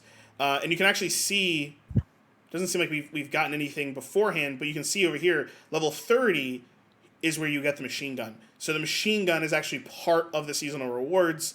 Hopefully there is a way for us to also earn it in game, but as it usually is. But that's the machine gun. Moving forward, more of that unknown currency. Again, we get the exotic, which I like it for free users. It's nice that free users get to get it, but it's still just annoying that it's just another thing that you can get. I feel like might as well just give it to us both at the same time. Like, who cares? We've got a new shader at level 40. We get the shotgun at level 45. We get a brand new Sparrow at level 50. Have you noticed something? Yes, I have. There is no armor. Yeah. So it looks like they're not giving us armor this season. Yeah, so it looks like they're getting rid of armor and they're only giving us ornaments. Are the ornaments anywhere in here? Okay, so yeah, here we go. 60 is ornaments. This actually makes sense to me. I'll be completely honest. I'm not saying I like it, but I don't dislike it. I think at some point it's like, well, why does it matter, right? Like, what's the point of all this? I think we're totally getting a new armor set. I think. Maybe. Like, I don't see how they could do something as aesthetically cool as that and not give us an armor set for it. But yeah, I can see us getting an armor set in like the 6v6 activity or something. Right. I don't think we're gonna get a seasonal set. Yeah. Like every year we've gotten every season we've gotten a seasonal set. I don't think we're gonna get a seasonal set. This time around, I don't foresee that. Which is interesting. Again, I don't think I hate it, and I don't think people were really using it anyway. I mean, as we know, the seasonal set this year was bad, and the only way to obtain it was bad. So we never got good rolls of that set, right? So it was just always bad. But yeah, so that wasn't great. But I think this is fine. So we'll see. I don't think I don't feel like I'm getting less value. If anything, I almost feel like maybe I'm getting more value now, because that means I'm going to get more engrams and more currency, which I think is more important. I don't really care about trash rolls, which they all were trash rolls except the last one, and then that's only if you liked the stats, which the last season was bad. Moving on, it looks like it's really just mostly these ornaments. Again, another that's an emote ornament, and then there we go, and then that's the exotic. We got another ornament, emote, and then we've got an ornament for the exotic. So interesting. It looks like in terms of weapons, we'll only get the shotgun and the machine gun for free. I'm only get one of each. And that's interesting as well, because none of the weapons are in the paid tier. So the paid tier, it's definitely, it's up to you if you think it's worth it or not. Obviously, I think it is mostly for the story and stuff like that. If you're here buying it strictly for the loot, then if you're a Titan main, maybe you don't buy it. To be completely honest with you. But because I also play my other characters. I'm interested to see, once we get more information about this sidearm, what the catalyst will do. Yeah, good question. I'm interested in seeing how it works at all, but historically we've gotten catalysts with the weapon every time for seasonal weapons, for the seasonal exotic. So that'll definitely be interesting. You can also see here we've got a breakdown. So seasonal reward track, right? All rewards, free rewards. If you're a season pass owner, you get all the rewards. If you're free, you get the free rewards, whatever. Seasonal gear and armor. This is super interesting because there is no armor, right? Just to make sure, there's no armor in this season pass at all. So that's interesting. And they even say gear. And as you can see, there's no extra gear. I guess they're talking about like the Sparrow, which I think is it. But the armor is an ornament. It's not actual armor. So that's weird. Seasonal challenges, that you get all of them for season pass owners, and then only selected for others. Seasonal artifact, which we haven't seen, which is very interesting. I thought it was going to be the Splicer Gauntlet, but now that we're seeing that we're actually going to use the Splicer Gauntlet, my assumption is that isn't going to be it. So that's very interesting. The Solstice of Heroes, we're going to get that. Of course, that's for everyone. Armor Synthesis is for everyone. Vault of Glass Raid is for everyone. And then there's a free trial for the 6-player match-made activity. This is interesting. This tells me that they feel very strongly about Override. This tells me they feel very strongly. They're like, yo, you're going to want to play this. We're going to give you a trial. You're going to try it. You're going to love it. You're going to buy this. So this is really interesting to me. Of course, the weekly Pinnacle mission, which is story content, is only for Season Pass owners. And then the same thing with the exotic sidearm getting instantly unlocked, man, which is so cool. So I'll be honest with you guys. I mean, I feel like generally this is a really good season for new players.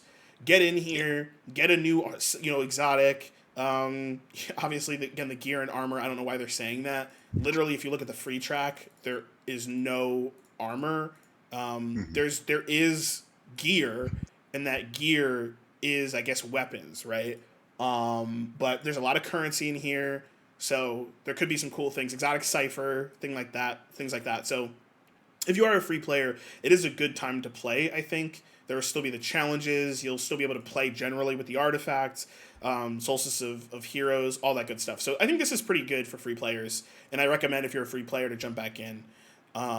Free trial activity available for everyone for 1 week after logging in during Season of the Splicer. So it seems like everyone at any time can get this free trial once they've actually logged in and this override activity is available. So that's actually kind of cool. All right, and then we have the calendar. So this is obviously this is a big deal for us here.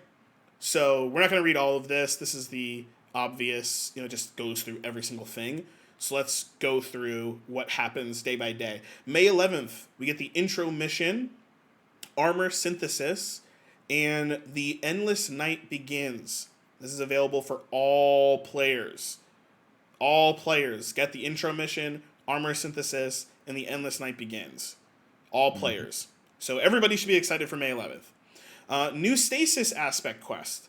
So if you are a Beyond Light owner and you use Stasis, we're going to get new aspects. So also very excited on May 11th. Override, which is, again, that activity, will also be day one. That's Europa. So it seems like we're going to get other Override places, maybe. We'll see. Requires Season of the Splicer. Obvious. So that's May 11th. And then we jump to May 14th. Trials of Osiris. A lot of people are going to have their eyes on Trials. a week 1 Trials. I don't know. We know that there's supposed to be changes coming to Trials. I don't know if that's this year or this season or later this year. But I'm hoping we get those changes that they've been promising us. When I say promises, by the way, we're talking about things like no more 3-peaking. The one I'm most excited about is definitely, or emoting. The one I'm most excited about is the ELO band. So, skill-based matchmaking bands where, okay, well, if you're a bronze player, you're going to play with really low bronze players and really low silver players, right? Did you say this season? I don't know. I was saying I don't know if it's this season or if we're getting it later. The 3-peaking stuff is season 15. Okay, so we know that's coming then. Do we know anything? That's all I know. Okay, yeah. So we'll see. We'll see what happens. But I think a lot of eyes will be on Trials here. May 18th, we're looking at Iron Banner, so that's the next week. I think people are going to be pretty excited about that because we know we're getting 2 new weapons. We're getting the new sniper, and we're getting the new hand cannon. And if I remember correctly, I think that hand cannon is a 140? Maybe it's a 120. Honestly, I can't remember. But anyway, we're also getting another override, and that will be on the moon, so that's exciting. Hopefully it's exciting. May 22nd is when Vault of Glass comes out. So Vault of Glass for me, I will be on vacation, but I will have this. And we'll see, depending on what my internet situation is. Maybe we'll stream it, maybe we won't. I think actually maybe at least Gil will be streaming it. So we'll probably we'll figure that out. But that's exciting. Weekly Pinnacle Mission Override. Weekly Pinnacle Mission starts, it looks like, on the 25th. And then Override for Tangled Shore. So 2 new things here. We get a new mission on the 25th and a new override. So week 1, week 2, week 3, new overrides. And then on week 3, we also get the beginning of these weekly pinnacle missions. So that's pretty cool. And then we have June 1st, another weekly pinnacle mission.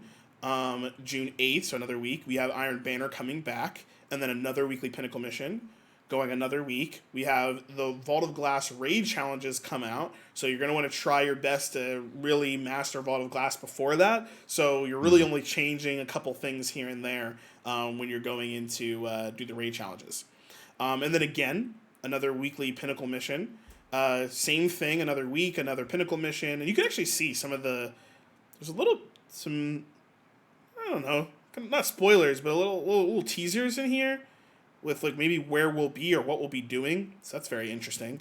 And then again, another week later, we have Iron Banner coming back, another mission, and then we're in July. So every single week in June, we'll be getting a little something, except the beginning and kind of near the end. But even then, we'll still be getting pinnacle missions. So all throughout June, all throughout May, we're pretty busy. There will always be something new. You're going to be on that grind. You're going to be trying to get new weapons. So for the first 2 months, it sounds like we're going to be pretty busy, and I like that. And then for July, it seems like all of July is going to be Solstice of Heroes. Now, Solstice of Heroes has changed like year over year, and I'm interested in seeing what a year 3/4, 3, 1, 2, 3, 4, a fourth season Solstice of Heroes is going to be like. I'm just honestly very intrigued in seeing what they're going to do. I think Solstice of Heroes is one of the cooler events. The armor set is always really exciting. And one of the cool things is that we're getting Vault of Glass difficulty options.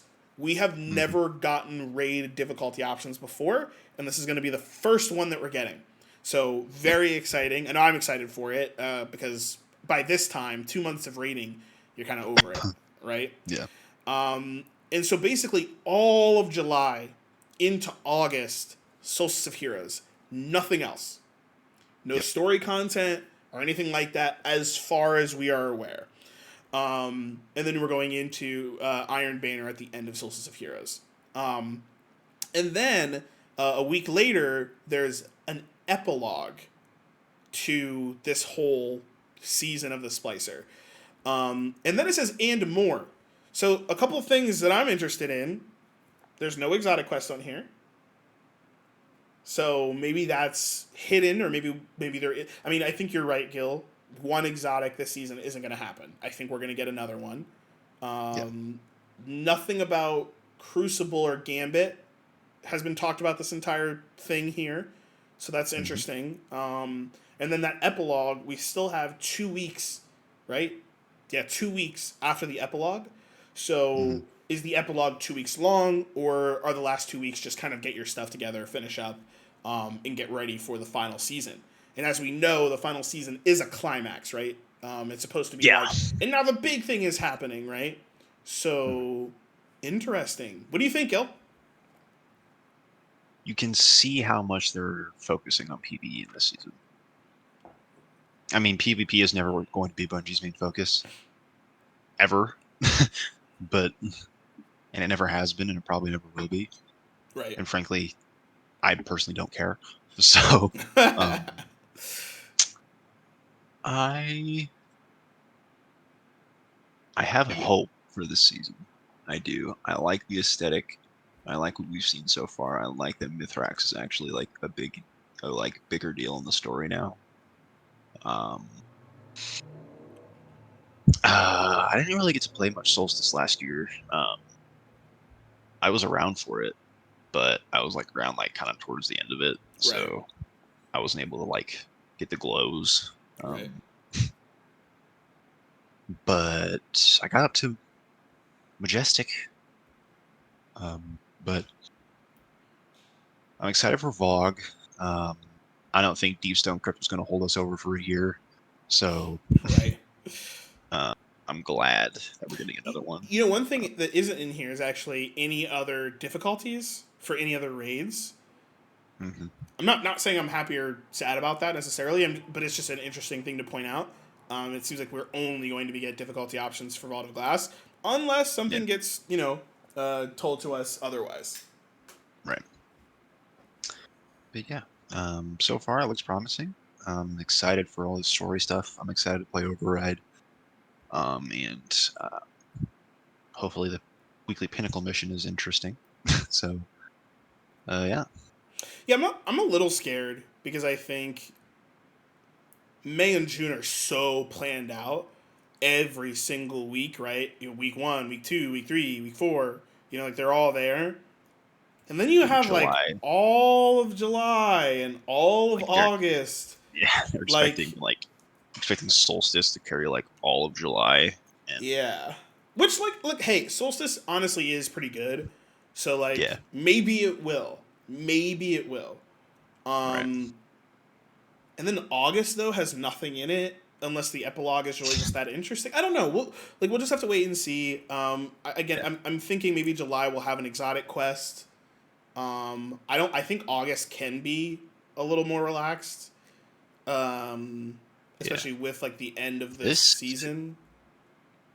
this is where Bungie has to put on their big boy pants and deliver with Witch Queen. Um, Now that they are like really showing us how long it's going to be Yeah. until it comes out, and we don't even know the timeline for next season. It could Right. be like even longer than we think, depending on when they think they'll have Witch Queen ready. So it is important. While this season, obviously, there's a bit of a dry spell towards the end that we think we're looking at.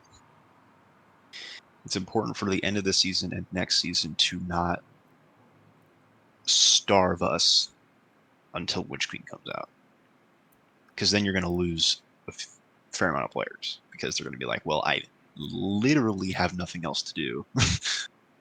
um, so I'm not going to play. And like, that's kind of how we were at the end of the season right now.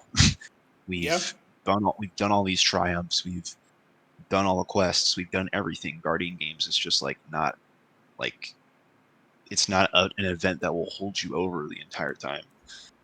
So the only thing that's like worth doing in Guardian Games is the weekly challenges.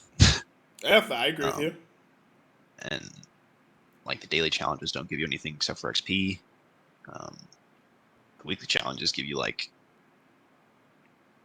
laurels and bright dust, 200 bright dust per Yeah. challenge. Yeah, they're good. So I would be cool with like seeing more bounties like that, like something that actually gives us like a real reward, like I do think we'll see a that. transmog.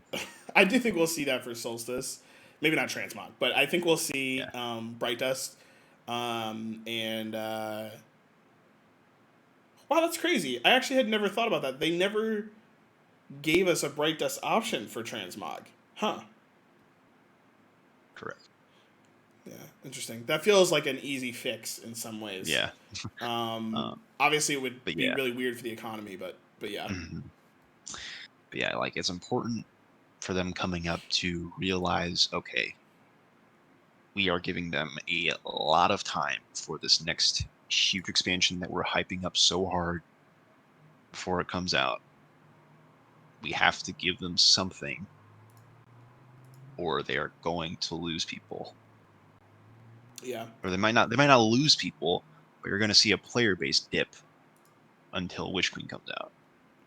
Yeah, I mean, Um, I feel like I agree with you. I also feel like for PVE players, I think we're all pretty happy. Like, I yeah, think generally, like, I mean, if you look at me, like this whole season, I really only didn't play these last 2 weeks, and I say yeah, that, but then I came back over the weekend, and I'll be playing this week because I gotta finish Gambit, and like yeah, I played every single week. yeah. I played most days during those weeks, like Hmm. 5 out of 7 of those days, I played. And I Right. think for PvE players, I think it's a good spot. I think for hybrid players, which is really what I am. I am like a straight up hybrid player, like 50-50. I think it's really good for us because you can play PvP whenever you want and it's fine and you're not really upset or anything about it because it's just not that big of a deal because you can always just leave and just play PvE. And so I'm a hybrid player, and I think I've been getting the most value than anyone. And I think I'm probably the most hybrid player in my clan, right? I mean, I think Darth is pretty close, but even then, Darth's really a PvP player. But he does do everything PvE, and I think, again, him, me, and you, we play the most in our clan. And I think it's because we're definitely more hybrid than anyone. Where you see, like, Mex, for example, who just doesn't play, right? He's like, well, PvP's not really doing anything, and so he only comes in on the weekend and plays trials and then kind of leaves. So to me, I think they'll be fine no matter what, except PvP. And I think this is going to be the biggest concern for everybody still, is like, there's no mention in new maps. I mean, let's take a look at this. Season of the Splicer. New 6-player match-made PvE activity. Armor synthesis. New story modes. New raid. Weapon and armor. Which, again, the armor thing is interesting because they haven't shown us any armor at all, which is interesting. New exotics, new ornaments, and they actually say new ornaments. So they're separating armor and ornaments, so I don't know where that armor is coming from. New artifact. Again, we haven't seen the artifact. Interesting how tight-lipped they're being, which I like, personally, by the way. I like that. 100-plus seasonal ranks. Let's not pretend that like the plus means anything. New triumphs and seals. Infamy and Valor boost, Trials of Osiris, Iron Banner, Solstice of Heroes, expanded helm space. Nothing in here about PvP except Trials and Iron Banner. And nobody cares about that if there's no new stuff for it. So, I don't know, man. Yeah. I think that's the biggest thing. I think that's the biggest thing is if they don't do something about PvP before Witch Queen, really, like this season, I think they're in trouble. I do think that the changes in the meta will do enough to keep people in the beginning of this season. Will it keep them towards the end of the season? It depends on if the new weapons are exciting. Right. But an easy way to keep people interested is new maps. Yeah. That's it. They should not have taken them this long to add new maps. Yeah. Straight up. Yeah, it's been a little rough. Well, that's pretty much everything, guys. Obviously, you're seeing us go through some of the images here. Some of these are really intriguing. Like, here's the loom that we were talking about before. You can see this is the helm. This is the splicer room for the helm. You can actually see an Elixir on the left. Or should I say fallen? Up to you. But this looks like some sort of almost like servitor-style machine in here. Very, very cool. Not sure what's up with that, but excited to learn more around the lore. Again, this is one of those override events that we're gonna be doing, and then this is the actual area for that 3-man activity. What was it? Expunge or something, right? Yep. Yeah. So that's gonna be interesting. We got, of course, the trailer and then wallpapers as well. So if you guys want some beautiful wall. Wow, this thing is huge. Holy crap. What the heck? What is this is so large. Oh my god. Well, anyway, this is like a very large wallpaper. Did not expect that. Well, anyway. There is a learn more, an FAQ thing here. Doesn't really look like there's any other information in here that's going to be super interesting to us.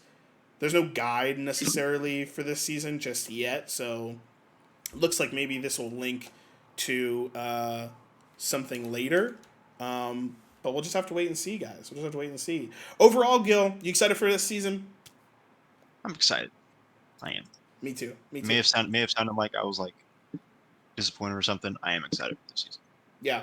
I'm excited. I will play some Gambit this week. Hopefully, I gotta take you and Darth and Presage tonight. Yes, yeah. We have Presage, we've got the Raid, we've got Gambit, we've got our weeklies to get that Bright Dust, and which hopefully is Gambit. That's what I'm hoping. I'm hoping those weeklies are Gambit. Sorry. And then, outside of that, that's pretty much it. So I'm going to hope to get all that done before the weekend, relax for the weekend. That way, when Tuesday comes, It is what it is, man, and it's the new season. We'll definitely be streaming the new season. We'll actually probably be streaming the new season on this channel, and then you can expect myself and Gil to also be streaming, on our own channels throughout that week to just show you guys some new things and see some stuff. So definitely take a look at that as well. But either way, guys, thank you so much for hanging out with us. This has been Ghost and Guardians. We'll see you online, and we'll see you Starside. Goodbye, Guardians.